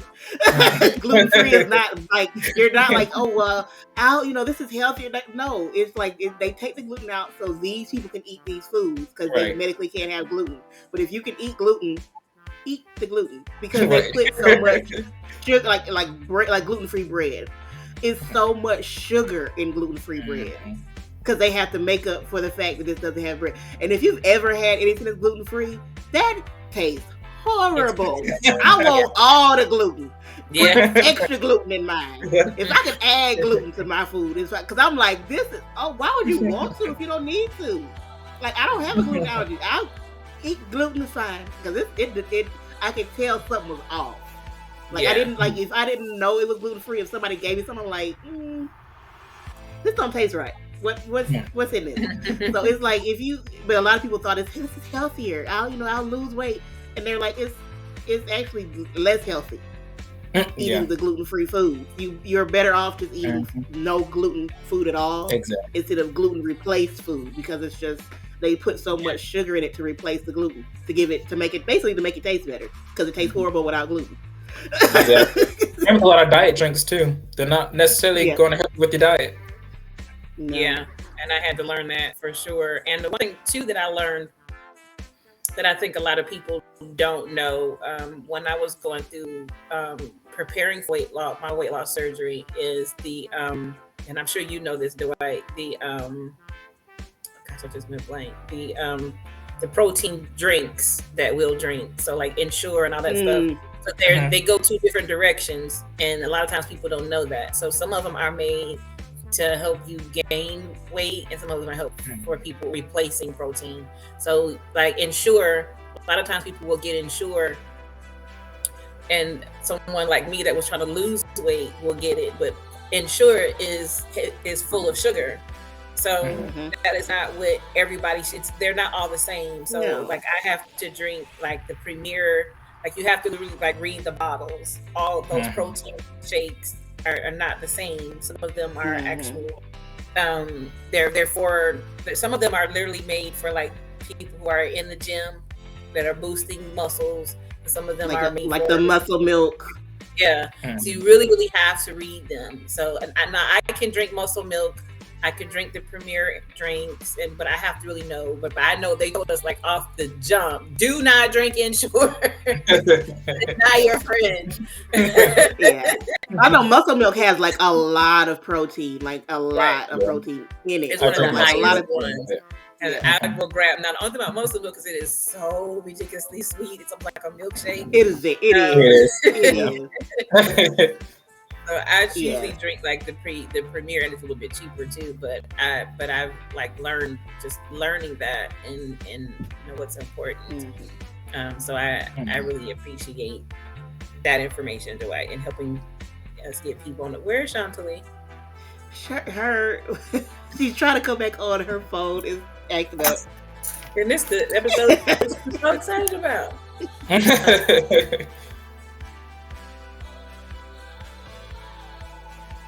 She coming back in? She's trying to. I'm getting messages all over the place.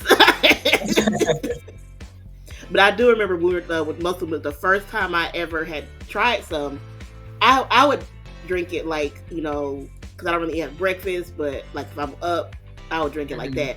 And I remember Mom was drinking it with her food, and she was like, "No, you don't mix it with food.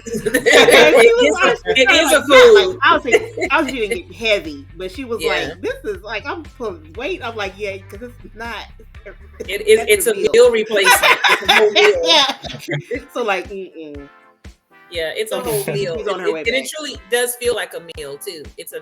Yeah. And I like it was dairy free. I did like it was dairy free because I try to stay away from a lot of dairy, not because of vegetarian or vegan nothing, but just it's not that good for skin. I know that's why I don't like it too.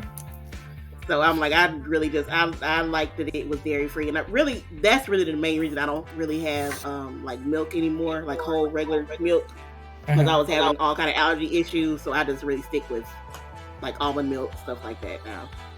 So that's what I'm saying. The stuff I cut is not for like the diet trendy stuff, because it's just I watch enough stuff and talk to enough people to know those. A lot of times they lying to you. Like the people that we went through the whole thing of do not have butter. Butter is horrible for you. Butter is fine. Butter is actually good for you. Butter is what your body needs. Like it's just like this. Really, like a lot of people just moderation. Just moderate what you're eating. Like don't eat a bunch of one thing. If you ate a bunch of fruit, it would be bad for you. So it's really just making sure you're moderating what you're eating and eating what your body needs. So, because like what you have, obviously, my body's not gonna need the same stuff your body needs. Besides the fact we're two different genders, it's not what Renee's body needs. Not gonna necessarily. She can't be like, my doctor said I need this, and I'm like, well, I'm gonna do that. Well, I might not have her same needs. You know. So I know, right. You mentioned everyone doesn't need to be on a keto diet, and I know when keto hit, oh my gosh, everybody was keto. Everybody was keto. The house down, and it's still very, very popular. You know, it's still a lot of people going keto, and I've eaten it myself, but I just have thought it just seems like such a major lifestyle change, and it seems very trendy, and I know people who definitely benefited from it, but can you tell us why it's not necessarily, I don't want to say needed, because I do know people who lives have been from it, but why we don't have to just automatically think, I want to lose weight or change my lifestyle, go keto. I would say that keto, it can be good short term, but that's the problem. Keto is one of those diets that to do anything like we said earlier, it has to be a lifestyle. Like being a vegan, people will assume all the time, okay, you're just not eating that for food or diet reasons or nutrition reasons. No, that's a lifestyle for a reason. And lifestyle decisions are meant to be kept for a long term. Keto is actually considered dangerous to be eaten for a long-term period of time because it sends your body into this thing, ketosis, and like I said earlier, carbs is your body's natural energy source. So when you go on the keto, the whole thing is minimal to zero carbs and high protein, high fat, which forces your body to almost have to use fat and protein as energy instead of carbs. Your body is not designed to have to use those for carbs, not for energy. So that actually causes a whole lot more issues later when it uses those for other things. Now it's forced to use those for energy.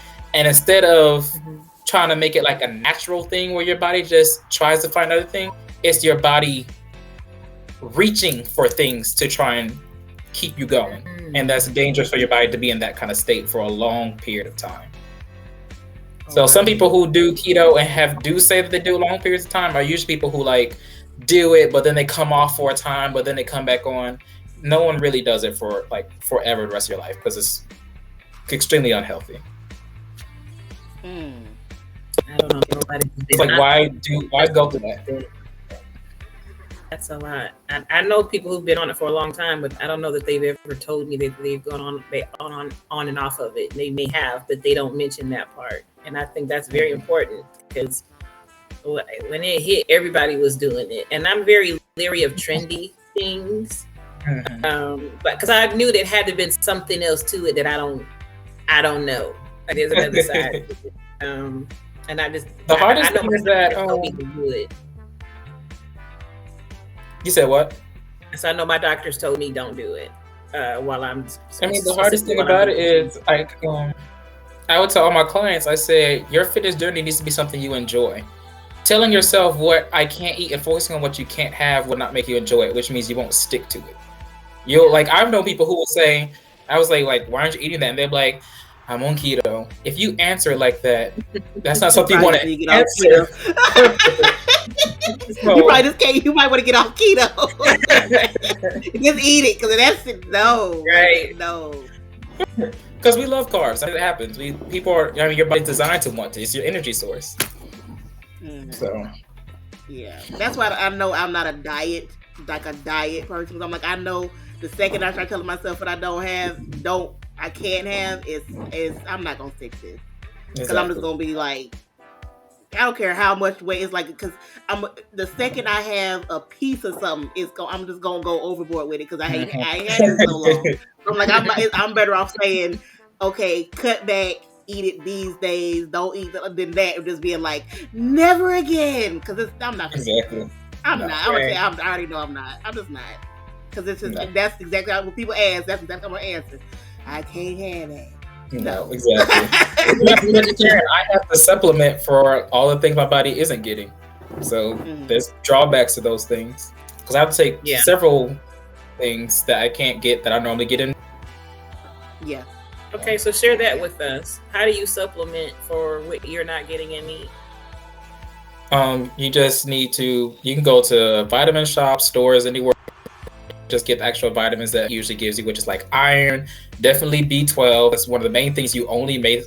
You can get it from a couple of things, but mainly meat. It's like, you know, say meat is one of the easiest sources to get B12 or your B complex meat, vitamins. I think it's meat and animal products. Like I think it was eggs and cheese. It's like certain. Basically, you can't be vegan and get B12 from anything that's not a supplement. Your body won't make it, and it's not anything else. So. No.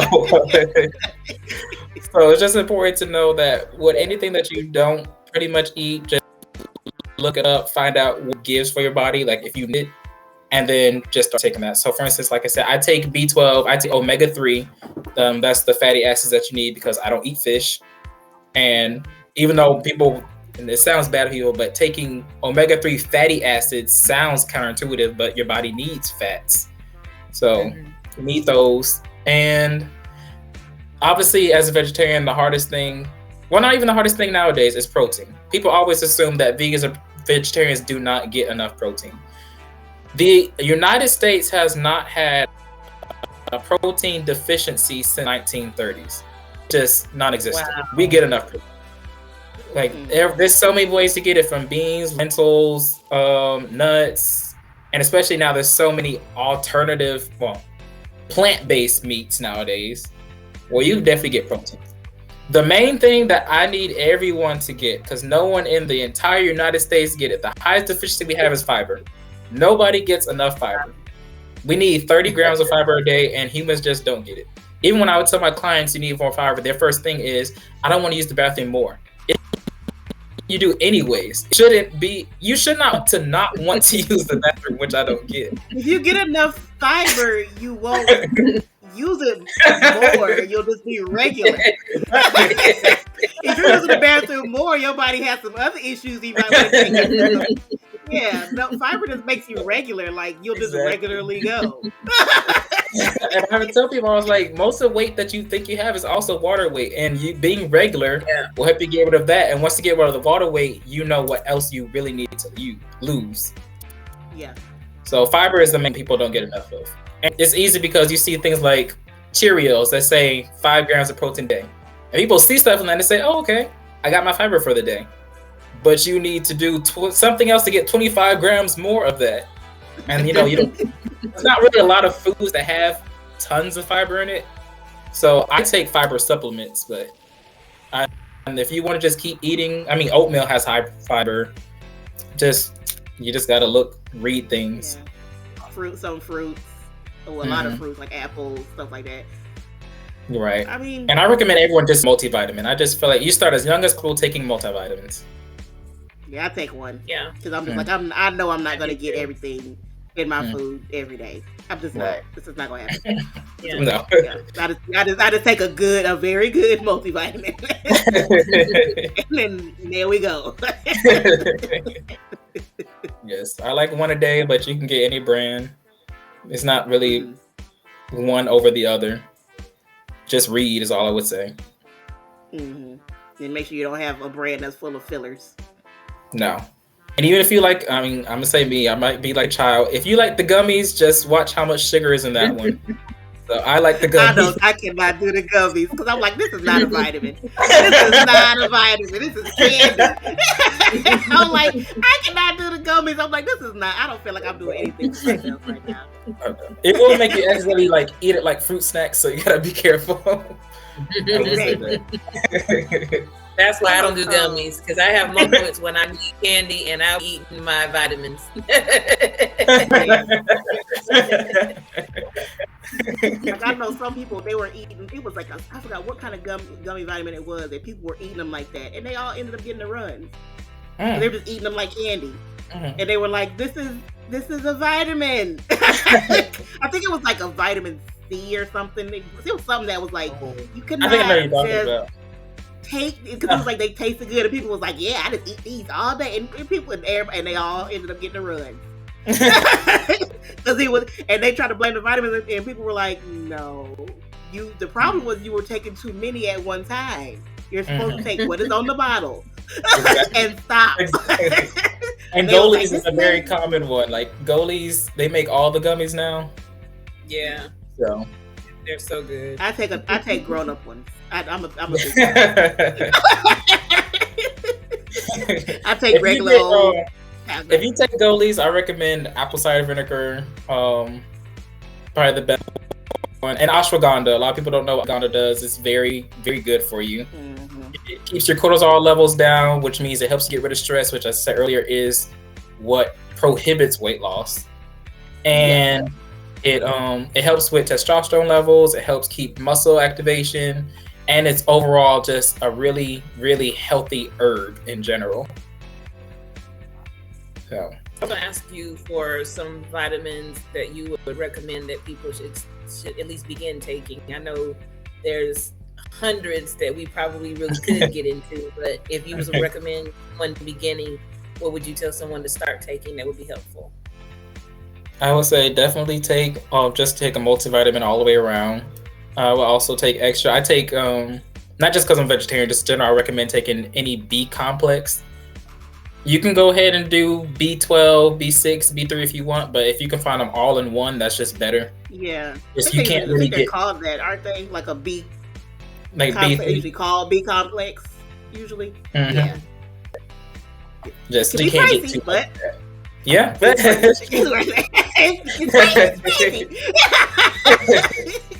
But they're so great for energy levels. Is what we need so much of, which helps with motivation, and obviously they're good for hair, skin, all that stuff. I mean, it helps you glow. What are vitamins I just all now recommend? Other than multivitamins and I think B12, because I don't want to recommend certain things that could make you like if you aren't really efficient or even already get enough of it, you don't want to do overboard. So I wanted to say go like into iron that if you don't like that. Yeah. So I know a lot of people like you take iron supplements, and it's like, no, everybody does not need to take iron supplements. Because I was like, if you already take the multivitamin, you're already getting enough of everything usually anyways. Unless you have certain conditions, like obviously people with certain bone issues should probably take more calcium. But then again, if you have enough dairy, you probably don't need to. I get enough of it, so I take calcium. So I'll stick with multivitamins, B12, and it's not necessarily a vitamin, but anything with apple cider vinegar. If you want to drink the bottle, put it in tea, whatever. Most times, apple cider vinegar is too strong for people to take like that. So most people take capsules or gummies, but apple cider vinegar is really, really good. I do both. I actually take both the liquid and the capsules. Okay. Not at the same time, but sometimes, some days I take the liquid. Sometimes I just do the capsules. I like the capsules because I don't have to deal with overdoing it and burning my stomach, and I get the exact amount I need to take without measuring anything. Okay. And I will also say, personally, for as far as goalies, that reminds me of, they have a super green one. But if you don't even get goalies, just they have several capsules like just greens, because I feel like even the healthiest people don't get enough greens. No. And it just helps you most. Like even if you look at a plate, actually should be, I believe what I read in my nutrition class, it should be 3/4, more than half the plate actually should be vegetables. It is. And then a quarter of it protein, and then a little bit is carbs. But vegetables should always take the most of, and most people just don't eat enough of it. Yeah. They actually sell plates on Amazon that are sectioned off the way that you're supposed to eat. Yeah. When I went through weight loss surgery, they showed us the plates, and I almost bought one. I've actually thought about doing it again just because it helps. But they make them that way that'll teach you how to eat correctly, where they have it like with the meat, the vegetables, and your carbs. It's like it treats you like a preschooler, but it teaches you how to learn. I remember I saw it was a doctor I watched online. On YouTube. He showed how much like salad you would need to eat in a day, like legit, not like iceberg lettuce, but like the real salad you're supposed to eat in a day, right? Like to get your daily allotment that you're supposed to get every day. And he was like, this is how much you would have to eat every day. And he got the bowl, he put it all in a bowl, and he was like, this is physically impossible for the average person to eat every day. They're like, you're not going to have time to eat it. You're not going to want to eat all this, and it's expensive to keep buying this amount every single day to make. Exactly. Yeah. He was like, you're just not gonna eat it. I mean, the bowl was huge. He was like, you're not gonna eat. Nobody's gonna eat this much every day. He was like, you don't have that time. He was like, so just eat salad, take a good vitamin. He was like, you're just not gonna get, yeah, it's a good. And he was like, this was just that was just a salad. He's like, I'm not even talking about how much fruit you eat in a day. Right. That was just the green stuff. And he was just like, you're just not gonna want to do this every day. And he's like, and it's just expensive. Definitely. To get this to eat every day. He was like, you're just better off eating a good every day. Eat some raw and then get you a good vitamin to supplement what you're not getting. Exactly. He was like, you say it's just better. And I was like, it does make sense. I'm like, I'm not eating that every day. Just like I cannot. There's no way I can eat that. I'm like, it would be impossible for me to eat that much every day. No, exactly. Every single day. No, like, no, it's just no. But I know both of y'all already know this, but for anyone who listens, just juicing and smoothies is another easy way to just trick your body to getting more of it. Mm-hmm. Yes, because there's days I can't eat, but a smoothie definitely helps me a whole lot. You'll still get it without having to eat. Mm-hmm. You just sit there and sip on it. Yeah. We eat every day now. We drink some juice and have a fruit salad like every morning, noonish, around there every day, and this made such a difference. Yeah, Grandma told me y'all did it to replace coffee. Like, y'all don't drink coffee like that no more? Well, I kind of had started doing it because I just was like, I'm so tired all the time in the morning for work. And then I was started taking B12. But really, after we did the fast, we would like no sugar. I hadn't been even taking the B12, and I haven't had to have B12 or coffee since then. And then the fruit and the juice gives me like a boost midway through work, and I'm good for the rest of the day. So it does. I'm like, it makes a difference. It does. That little bit, it does help. And it's nothing major. It's just a fruit salad and some juice. Real. When I say juice, I mean juice, not natural juice. We're not sitting here having Tropicana. Because that's just sugar. We actually are juicing our own stuff. So fruit we bought in the house. So I mean, it is noticeably different. Like I don't even need to take B12 anymore because I don't need that energy boost all the time. So so it does make a difference. But I also eat meat products, animal products. So. But I think just that getting rid of that initial stack up of sugar in our system when we did that cleanse, I think really helped. And I didn't know I probably had all that in there. That was causing all kind of other issues till we got rid of it. So, but yeah, that does help. And we're getting fiber from the fruit salad. All y'all that's scared, and we're all perfectly fine. But you know what? I mean, you need the fiber, and I know people like Dwight was saying, they say, I don't want to go to the bathroom more, but you need to become regular, because I can tell you, I suffer from chronic migraines as it is, and then I'm always open about the fact that I've been surviving cancer. This year has been 8 years. Some of the medications I take cause migraines. I deal with migraines a lot. My son knows that. I'm always having to deal with migraines. But if you're a person who takes medications and pills a lot, you need to constantly be cleansing your body. Because I also find if I deal with any form of constipation or anything, that also causes headaches and migraines. And I can also tell they literally mean you're blocked up. You're everything is the difference. And when I'm free flowing, sometimes almost immediately that headache will break as soon as everything is moving. I can feel that. So sometimes I can feel that difference too. So like you need to be as regular as possible, because it's other parts of your life, or exactly. Well, you've been in the hospital have breakouts and different things. Like sometimes it's sometimes other things that happen you don't know what's really going on. But you've been to the hospital way more than I have. But they won't even let you out sometime until you've gone. They're like, have you gone yet? No. Well, you ain't going. And it don't matter if you are perfectly fine. Have you gone? No. Well, No, you they will tomorrow. not. I'll say between you been in the hospital and Dwight works in the hospital. Y'all don't have you? No. See you tomorrow. Especially Yeah, I was just about to say that too. If you've had a surgery, As soon as you come, I like, think they're going to ask you, when was your last movement? yes, Yep. they need to know these things. It is very, very serious, and it's so funny because sometimes when I go to the ER and I deal with different people, and they'll be a certain way with me, and I told them I've been in here since I've totally lost my dignity. I don't have any at all. All the questions I've answered, Really. all the things I've been through. They ask some evasive questions. Because even more just water weight, fiber, when it gets rid of that, it's weird. Like, sometimes gotta help people realize your intestines takes up a huge part of your body. Yes. So when you're clogged up, you're not necessarily even just clogged up with water weight. You're actually clogged up with all the junk and that's just all up in your body. And that's adding to the weight that you have. Because some people literally would take huge colon cleansers, and it's not just water weight, actual junk in there, and they will like lose maybe 5 pounds off the thing.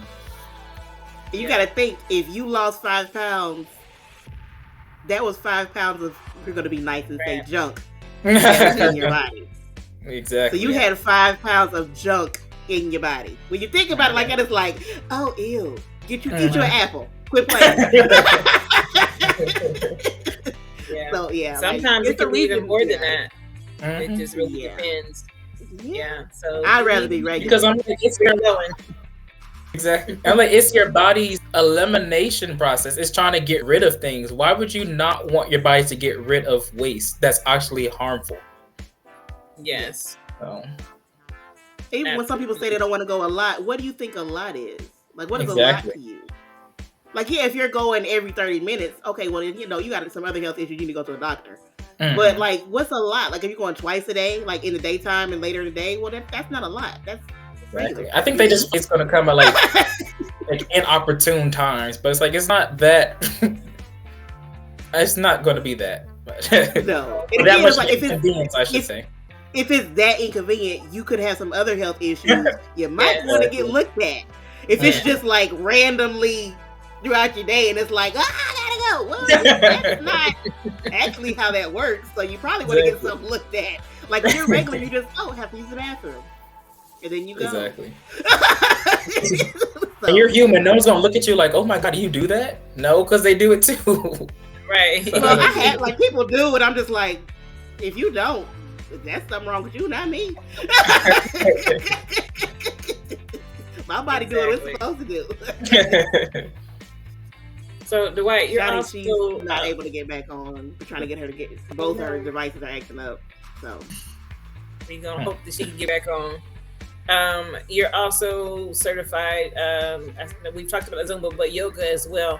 How important is yoga in wellness, or how do you use it? Because I've like looked into yoga, and it's just different, and I know that it's different ways to come at it and use it. But how important is it, or what does it mean to you, like, or to your clients?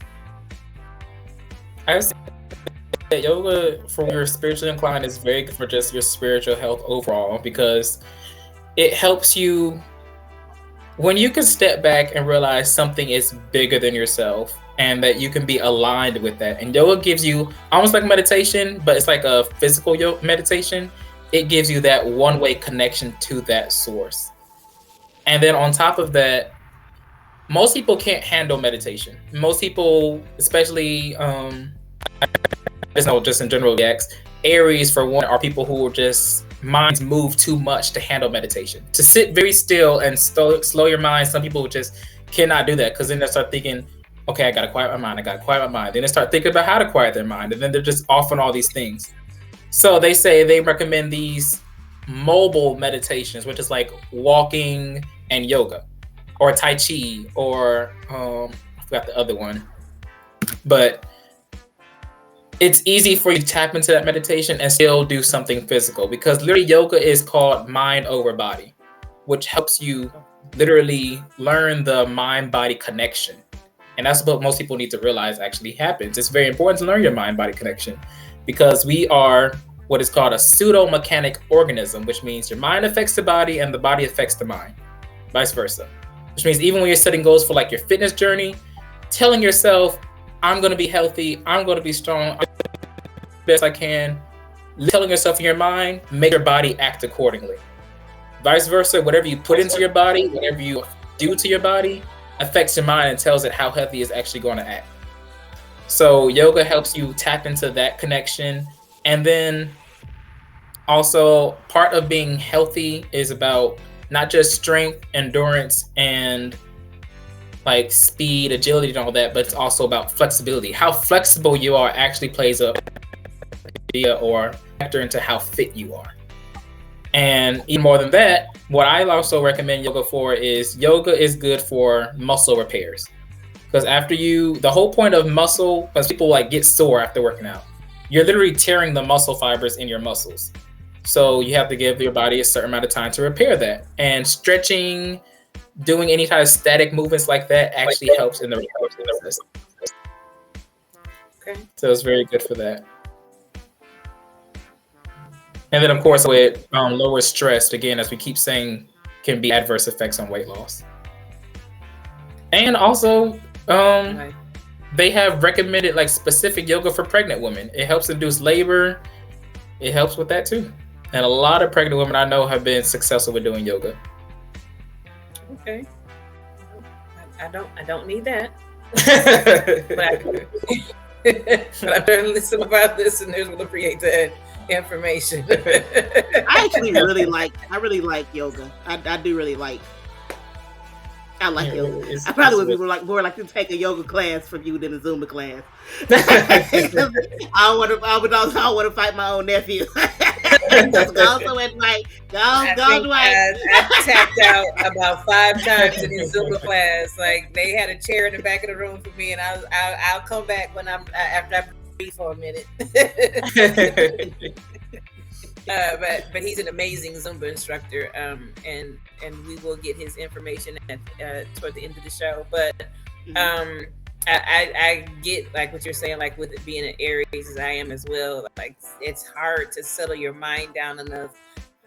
That's been when I've tried it with different people, like when they do like the stationary to calm and quiet your mind. And when I've been in different therapy sessions, to sit and quiet, and all you can do is hear all the thoughts in your head. And it's like I'm trying, and even when I have apps on my phone to do meditation, and there's times when I just can't do it, and I'm trying to listen to the person talking, and I'm thinking, and I got to do this, I got to make this call, I got to go this place, and and before I know it, I'm like, the thing will be ending, and I'm like, oh, I forgot to meditate.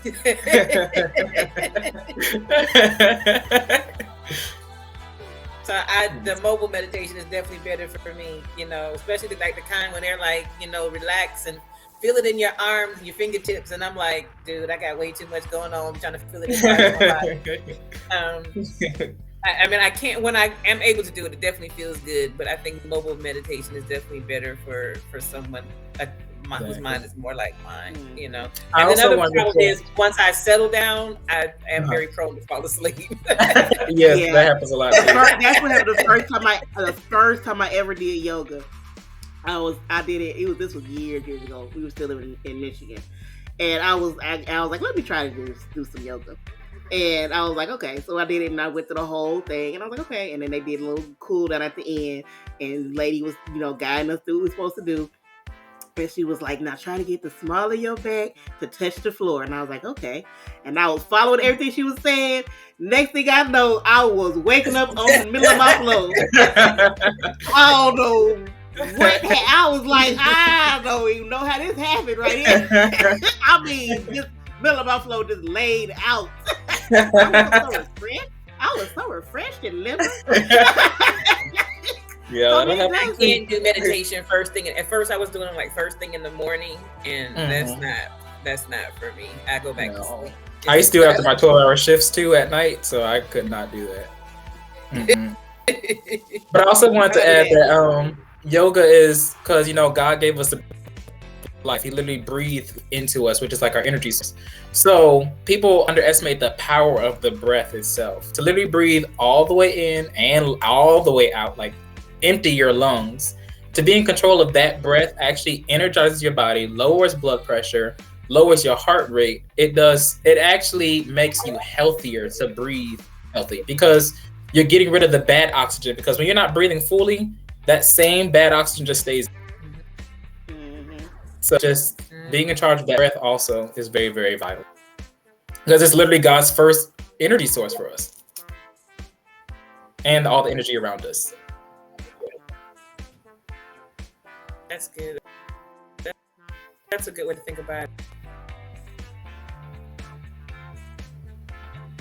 So you recommend everybody meditation in some form? You said, do I recommend everyone should try meditating? Yeah, in some form. Whether, I mean, yoga in its totality may not be for everybody, but some form of meditation. Do you recommend that? Oh, definitely. If you're someone who can quiet your mind perfectly, that's good. You can meditate that way. You can meditate in nature to the sounds of things. Like I said, or if you're someone who needs something more physical, you can't quiet your mind, Tai Chi, yoga, any of those. Just any way, shape, or form, anything that allows you to step back, center yourself, and step away from all the hustle and bustle of the world around you. Because that's what gets people so far off their fitness journey, focusing on the world around them, other people are doing, what people are saying about them, what they think about themselves. To step away from that, to yourself, ground yourself, because that's also what meditation does. It grounds you and it connects you to the earth, which actually is another part of your big energy source. That's just very, very important. So any way you might need to meditate, I would say do it. And you can meditate in various ways. Okay. What different ways are there that you record, different ways that we can meditate? Well, I personally love yoga. I mentioned Tai Chi. Like yoga, I said, was about mind over body. Tai Chi the difference between Tai Chi and yoga is you actually move the energy. So it's like imagine yoga, but you're constantly moving. Yoga is about moving through poses and then you hold them and you breathe in that. Tai Chi is a constant flow. So that's one way to do it. I mentioned walking is a meditation. Walking meditation. I love walking meditation. People don't realize they even do that when I need to go for a walk. That's walking meditation. Going for a drive, just taking a minute to just sit, close your eyes and breathe. You don't have to do it long. Just breathe in a couple seconds. Breathe all the way in, hold it out. Do complete fulls. Those are just some of the easiest forms of meditation. Shawnee, if you happen to know any others. You said a lot of things that I usually tell people. I like, because it's like exercise, meditating, all that, and praying, and affirmations all at the same time. You know, but yeah, it can be walking. It can be anything that. Sometimes it can be drawing.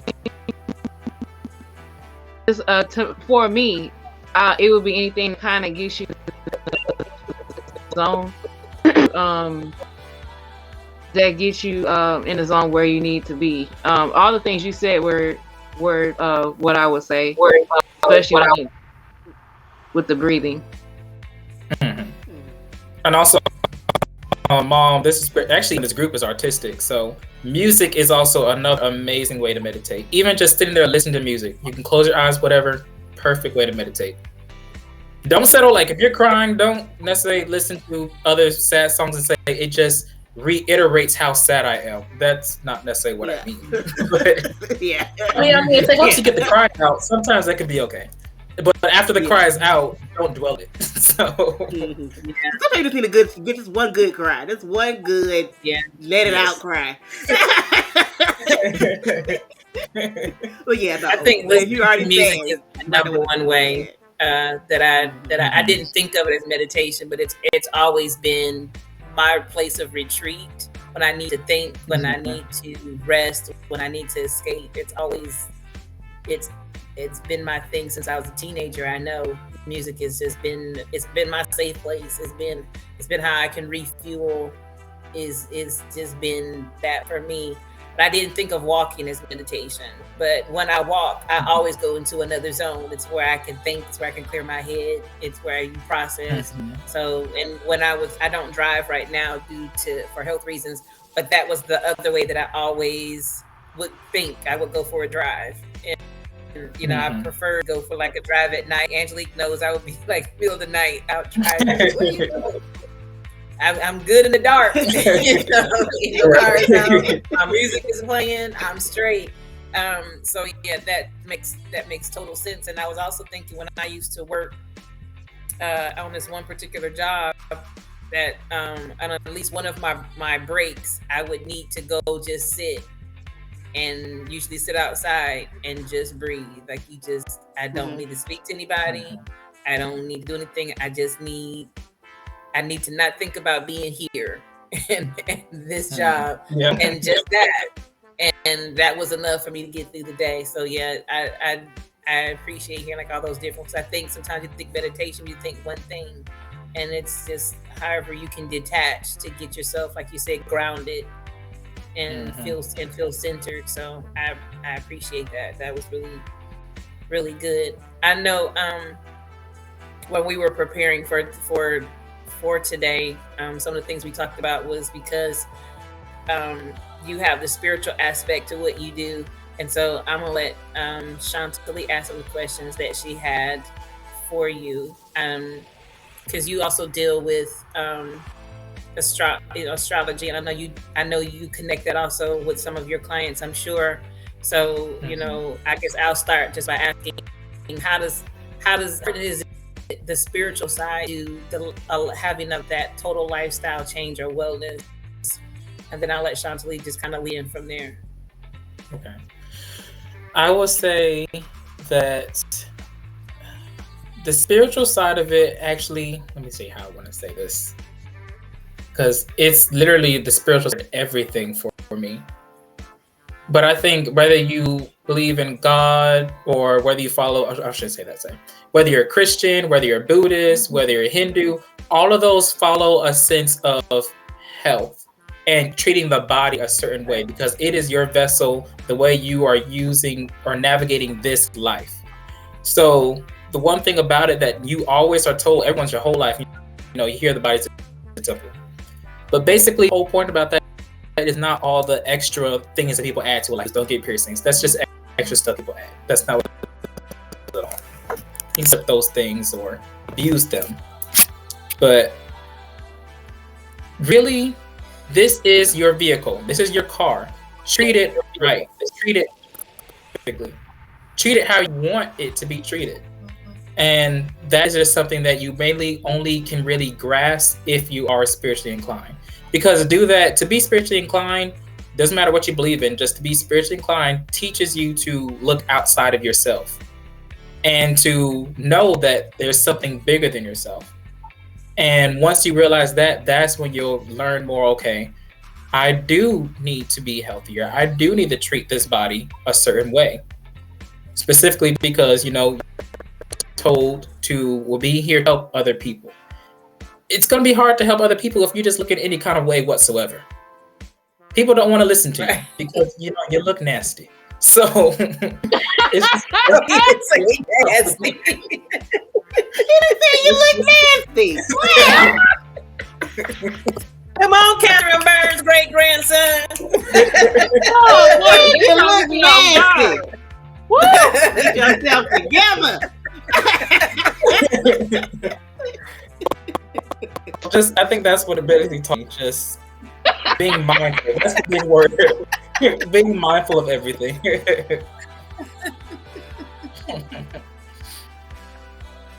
What I was gonna ask you was, how you come behind nasty? You look nasty. You look bad. My eyes start watering. I'm not gonna take these eyelashes off, but You said no. I missed a lot because I had a lot of technical difficulties. So I hope I'm not making you repeat something that you already said. But how do you feel that? What are the spiritual benefits of fitness that you've experienced so far? Actually, I feel more of a connection to God, and more important, a bigger connection to myself, which is, well, I don't actually want to go all into that, but we are You God. be you, Dwight. That's us. So us being connected to yourself, being connected to, and I think that's what the biggest thing is. Because I was about to go back to the meditation, I was like, the biggest thing that throws people off, and I was like, you just need to tell yourself it's okay. Doesn't matter what's going on in your life. Doesn't matter if you messed up. Because, it's what I don't get people to understand is it's called a fitness journey for a reason. It's not a point A to point B. You're going to go all the way to B and somehow find your way at Z before you get to where you really want to go. So you just need to tell yourself, realize, learn self-awareness, you learn your weaknesses, you learn your strengths, and in doing that, you realize who you really are and the power you have. And once you get there, that helps your journey even more. So I think that's my biggest thing. I learned more self-awareness and being more connected to my source. Right. When I started working out and really getting back into strength training last year, and I was noticing that the more, especially with weight training, the more I lift or the more I push myself, it's like it follows, especially if you do it in the beginning of the day, it's like a motivation. It kind of follows you throughout the day, like just like you said, like it's okay, or it kind of makes you feel like you can do anything, like if I didn't want to do that workout, I didn't want to do it, I didn't want to lift that many weights, I didn't want to do that many reps, but I did. And now I know whatever challenges come to me throughout the day, I can handle them. And it does help you understand that God is really in you. But yeah. And how do you feel? What do you feel? This isn't spiritual. Talking was me echoing. But how do you feel? What, for spiritual reasons, what's the best time of the day to work out, do you feel? Well,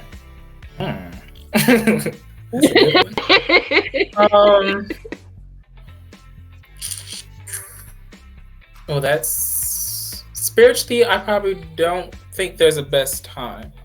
I know generally in fitness, people always say what's the best time. Most people say the best time to work out is when you feel most motivated to do it, because it's when you have to do it in a way that makes you want to do it. If you do it in the morning and you're not a morning person, you're not going to stick to it. So I probably say, and then the spiritual benefits to both day and night. I would say it's been the day if you're a person who just wants that pick me up, the energy, that God feeling power just go throughout the day. But it's also a great way to end the day, to give thanks, to be grateful, to know that this is just a wonderful way to just do that. It's more of a gratitude thing at night. Right. Versus around the day. So it's more still whatever your goal is. And then I guess midday, I don't know. If you're midday, you're just midday. For people nasty night, it's like, well, now you just midday. You're nasty.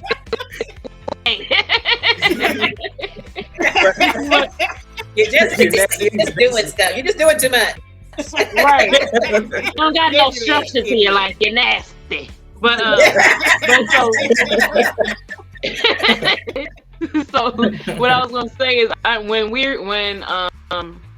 believe that you're right, that it's not a specific time of the day, but I do know that like when we wake up, we're kind of getting oriented to the physical world again, because we were asleep in a different world. And like I think some of the reasons when they were yoga, when they talk about sun salutations and everything, I noticed because I'm a very spiritual person and very imaginative. For me, it's best for me to start my day. I think you said something about this. to stay grounded, to get in the world and stay here for the rest of the day. It's really important for me, like some type of like sun. Not even I don't do sun salutations, but I do like doing yoga in the morning.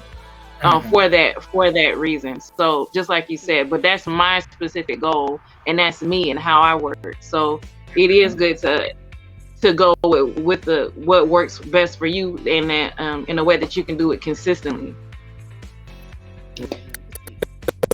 I don't know if I have. Most people hear grounding and just think all about protection and keeping yourself focused. But I was like, people don't realize grounding is an energy boost. If you look at a car or anything that has a grounding cable, what is that? The source or the biggest energy source to that thing. That's what grounding does for you. Yeah. So.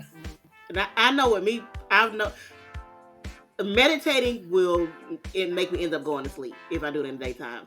But yoga will actually give me like a recharge and wake up if I do it in the morning.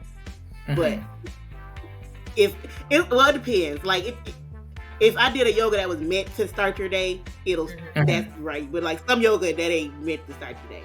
Yoga, if you ever heard of that, now that is what's that? It's called Kundalini yoga. Oh, yeah. Yeah. Those breaths of fire. Yeah. The first time I ever did it, I was like, this feels weird. I'm glad I'm alone. Oh, yeah. That'll make you feel real. You talking about the breath of fire? Yeah. And it's one where you're supposed to activate your root chakra, and it's supposed to connect with like so I think it connects with the goddess Kali, and you're supposed to put your arms to the side and make a face and hold your tongue out like yeah. So like some yoga, I'm like, this is why I'm glad I'm doing this by myself. I can do this with no 10 other people around me talking about I gotta be alone for this. This got to be my personal moment to do this. And I can tell you later, I do yoga. I do yoga. I even tell y'all what I'm doing. Y'all have to look at me crazy. But yeah, like the first time, because I was looking at something, they was like, okay, we're gonna do the breath fight. I was like, what's the breath fight? And I was doing it. I was like, oh, I'm so glad nobody's around right now. This is crazy. This looks so crazy right now. But it's like, I get it, but it's just like some yoga is not what you thinking of the normal stuff you see on like TV shows or like Housewives of LA, and they doing a little flow and I'm talking about the other type of yoga. It is not that cute. No. That type of yoga, I can do that around all kind of people all day. Wouldn't bother me. That other kind of deep yoga, I wouldn't be able to do it because I would feel so uncomfortable. I would feel I wouldn't be able to do it the right way. I'm like, I don't want to do this. No. And there's also one called hot yoga, which I did before, and it's literally made to be a workout. Yes. Because I did not know that. Because I was trying to figure out why I was sweating doing yoga, but it's called hot yoga for a reason. Oh yeah. I was wondering because I've heard of hot yoga, and I was wondering why it's called that. So it's hot yoga. Humble yourself. I would say that. I can see myself doing Tai Chi, and I think I would benefit from it because I think you would really like Tai Chi. I think that would really. I love Tai Chi, and that's what I was saying earlier. Like, I found out walking meditation works for me because I'm Sagittarius rising. So Sagittarius rules hips and thighs. So keeping that moving helps that meditation. And in general, Aries energy is very physical. They aren't going to be very good with meditations or anything that's designed for being still or clearing your mind necessarily. So you'll be better at physical things. And I love Tai Chi. I love it. Yeah. And I love like when I have, tried to meditate, not tried, but when I have done stuff to meditate and stuff, because there's a couple playlists I have on YouTube and stuff that are just for that.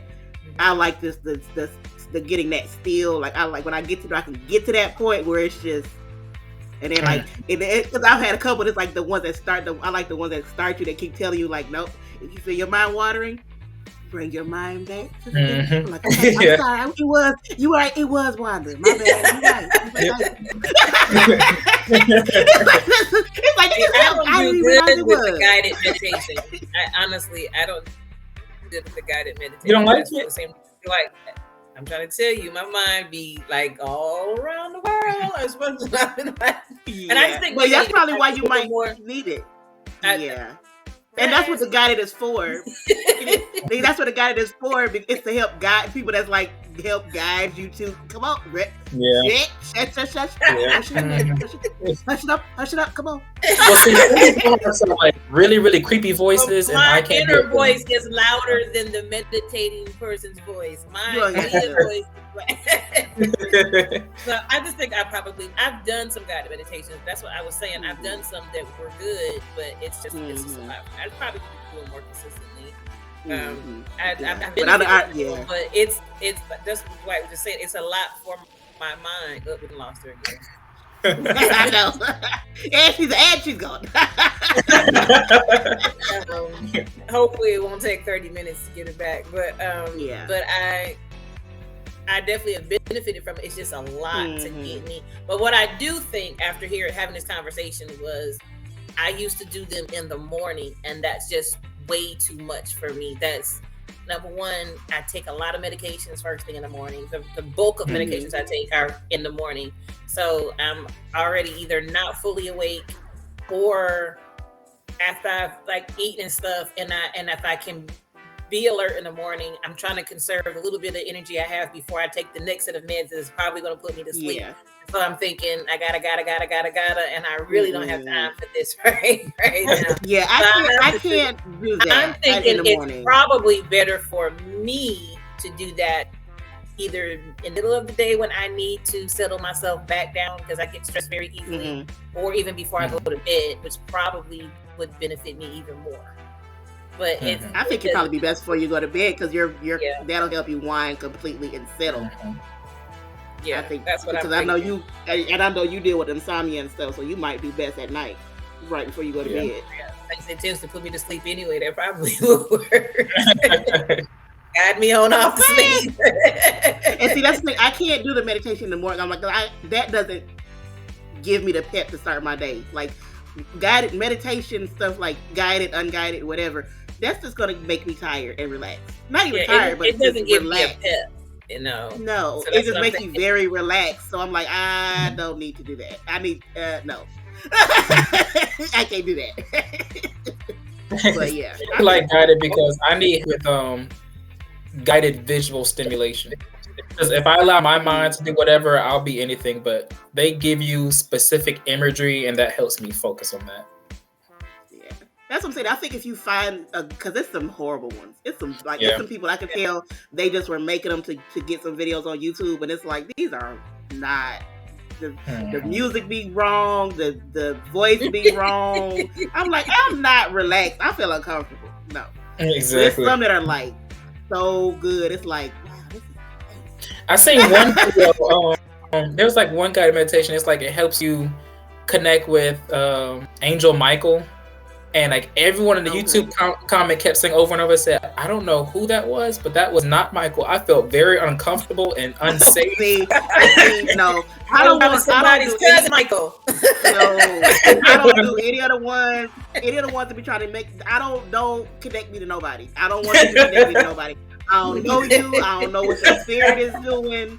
Don't connect me to nobody. I'll connect me to somebody. You just guide me to rest or something. I don't do any of those. Those you don't know what they could. Honestly, they could have been connecting them to a demon. I don't know. Yeah, that's what I was saying. I would have logged out. I do. I cannot think of her name. It's a lady. I cannot think of her name. She does something called rampages. Oh, I cannot think of rampages. They're called rampages, and I don't know why they gave them such a harsh name. And they're not harsh at all. But it's like she what is her name? Abraham Hicks. Mom got me started listening to her. And it's like they're called rampages, but they're really just like a certain amount of time. Somebody will take a section, or she'll do those specifically for that, and she just goes on these long. I don't even want to call it a tangent because most of those words make it sound like not that great. And Shani might know. You know who Abraham Hicks is, Shani? Uh-huh. Have you heard her rampages? No. So she goes on these long things, and she's just like, depending on what they are, like she has one like ease and flow, or money, or wealth, and she just goes on these things, and it's just like, and I want to be wealthy because I deserve to be wealthy, and I deserve to be wealthy because, and it's just she just goes, and I'll be like, girl, yes.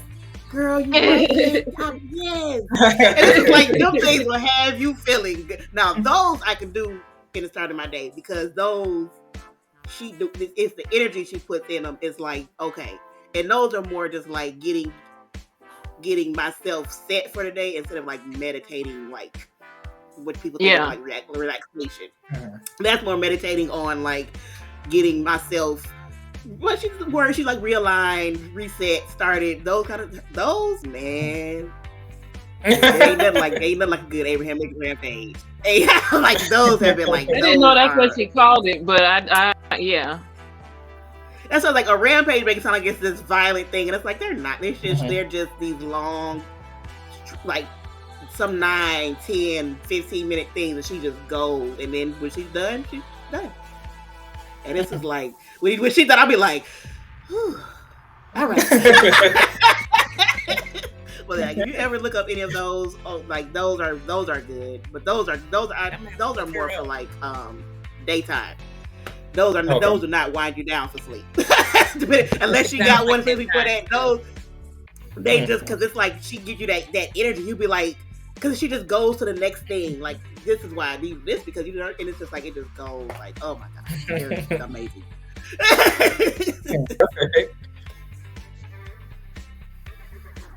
Shani? Chantilly, did you have any other questions? I don't know why I'm looking like I can see around the corner. I'm looking like I can see her.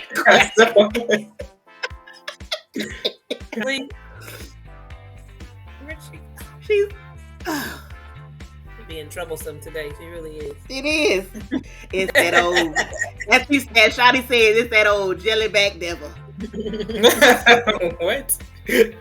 Oh, she's going again. We gonna get this. We gonna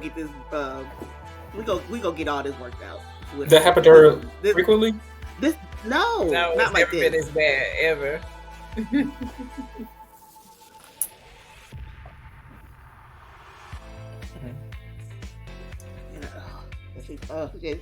She had just got back on too. Mm-hmm. Did you have any more questions, Renee? No, we're actually kind of at the end of the show. Yeah. We're actually going to go ahead and wrap it up, because it's going on 3 hours. It don't feel like it, because it's been an amazing conversation. Dwight, we enjoyed having you here with us. Thank you for talking with us about wellness, fitness, and health. We will definitely have you back, because we're not done.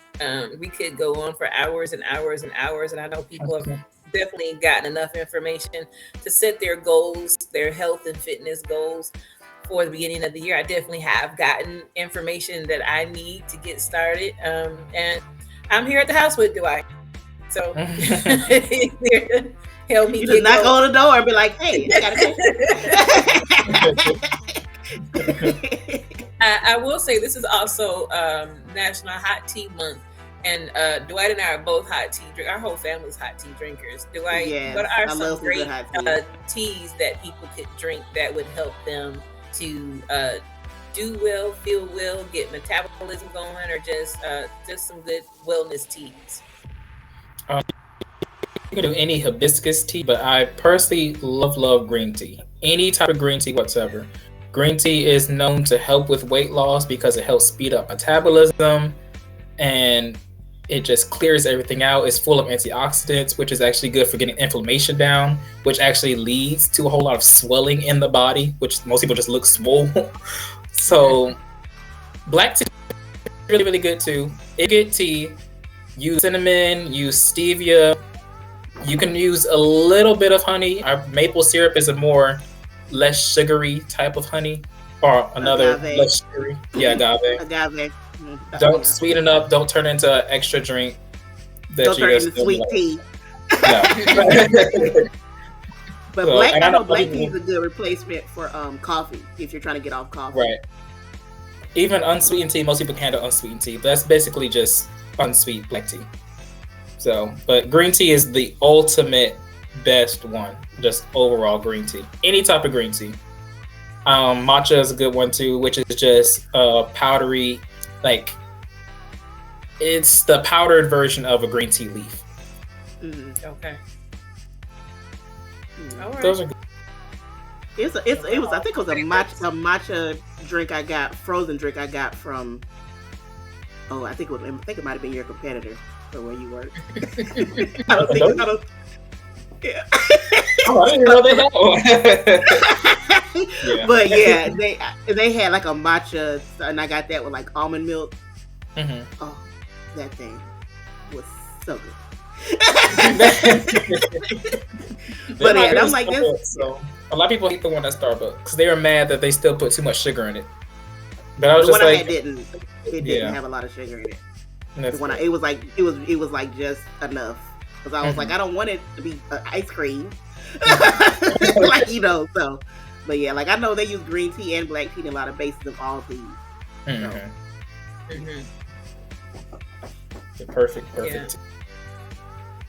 One thing too, before we go, just me personally, I would say to our viewers, we talked about smoothies earlier, and if you're someone like me who's dealing with physical health issues, and I have days where even getting up to make smoothies is hard for me because of a physical disability.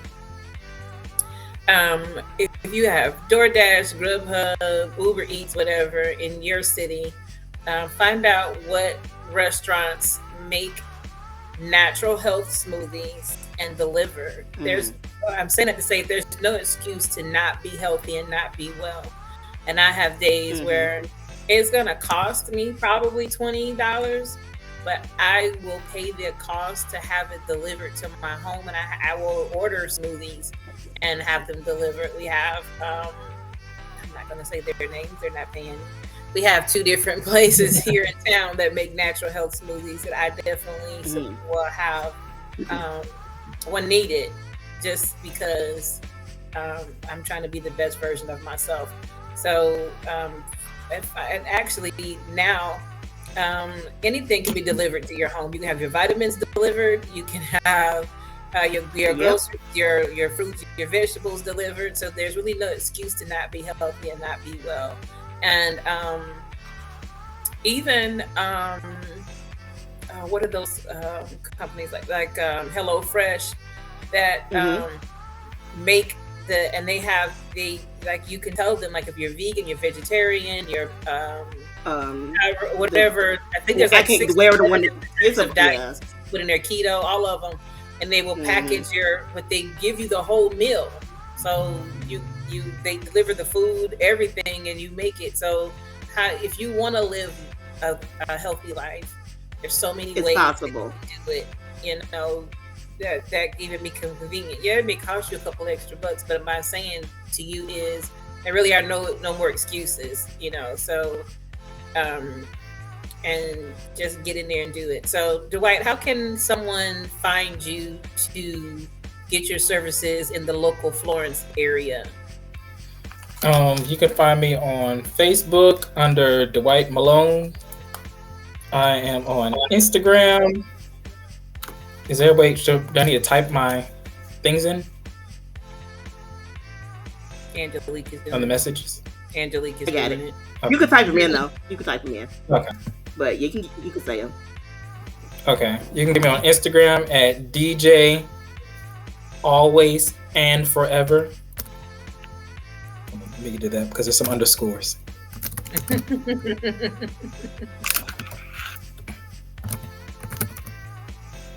Oh, there's Shani. Not her, just now coming. You here for the benediction? I'm tired. Every time I get knocked off, I'm like, ah!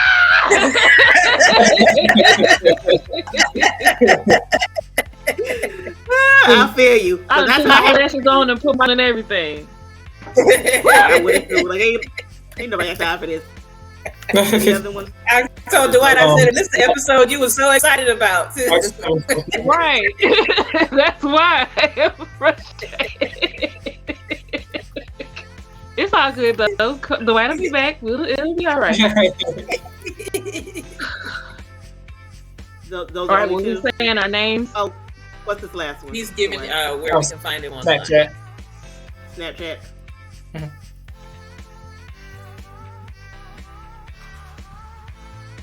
And those are the only ones you're on? Yeah. Okay. I cannot stand And Snapchat. can we get his Cash App, please? Or no, Venmo. He's on Venmo. If someone wants to support his business.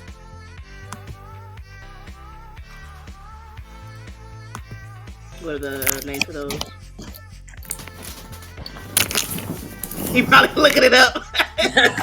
You're white. You're supposed to know these things.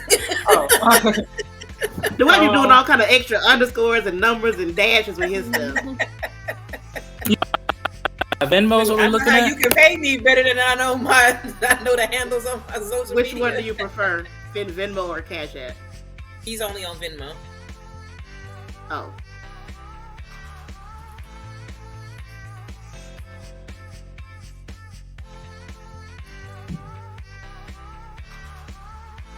Lord have mercy. I'll look it up. Hold on.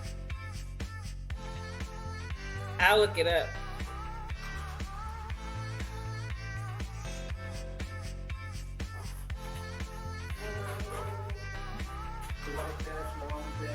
Yeah, it's Dwight-Malone-1.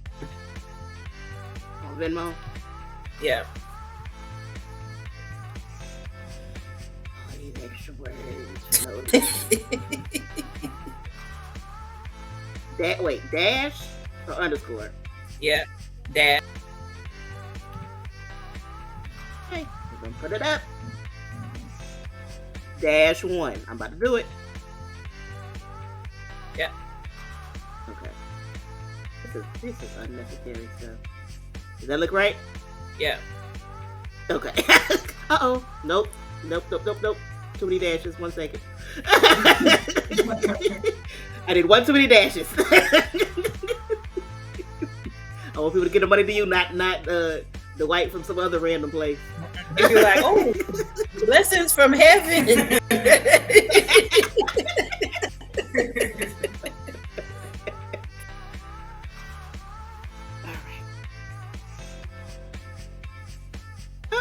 Okay. Oh, he in the house. Okay, I'm like, okay, I hear him, I don't see him. Okay. Okay. All right, you might as well come over here with me. This is so unprofessional. It so is. I'm so All right. He was in the house with you all the time. He was in the house. Renee. All along.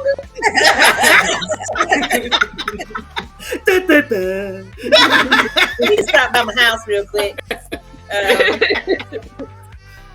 So Dwight, we loved having you here with us tonight, and we look forward to having you back. Chantilly, do you have anything else to say before you go out again? I'm quick. I look forward to Dwight coming back. All right, we thank you so much for being with us tonight.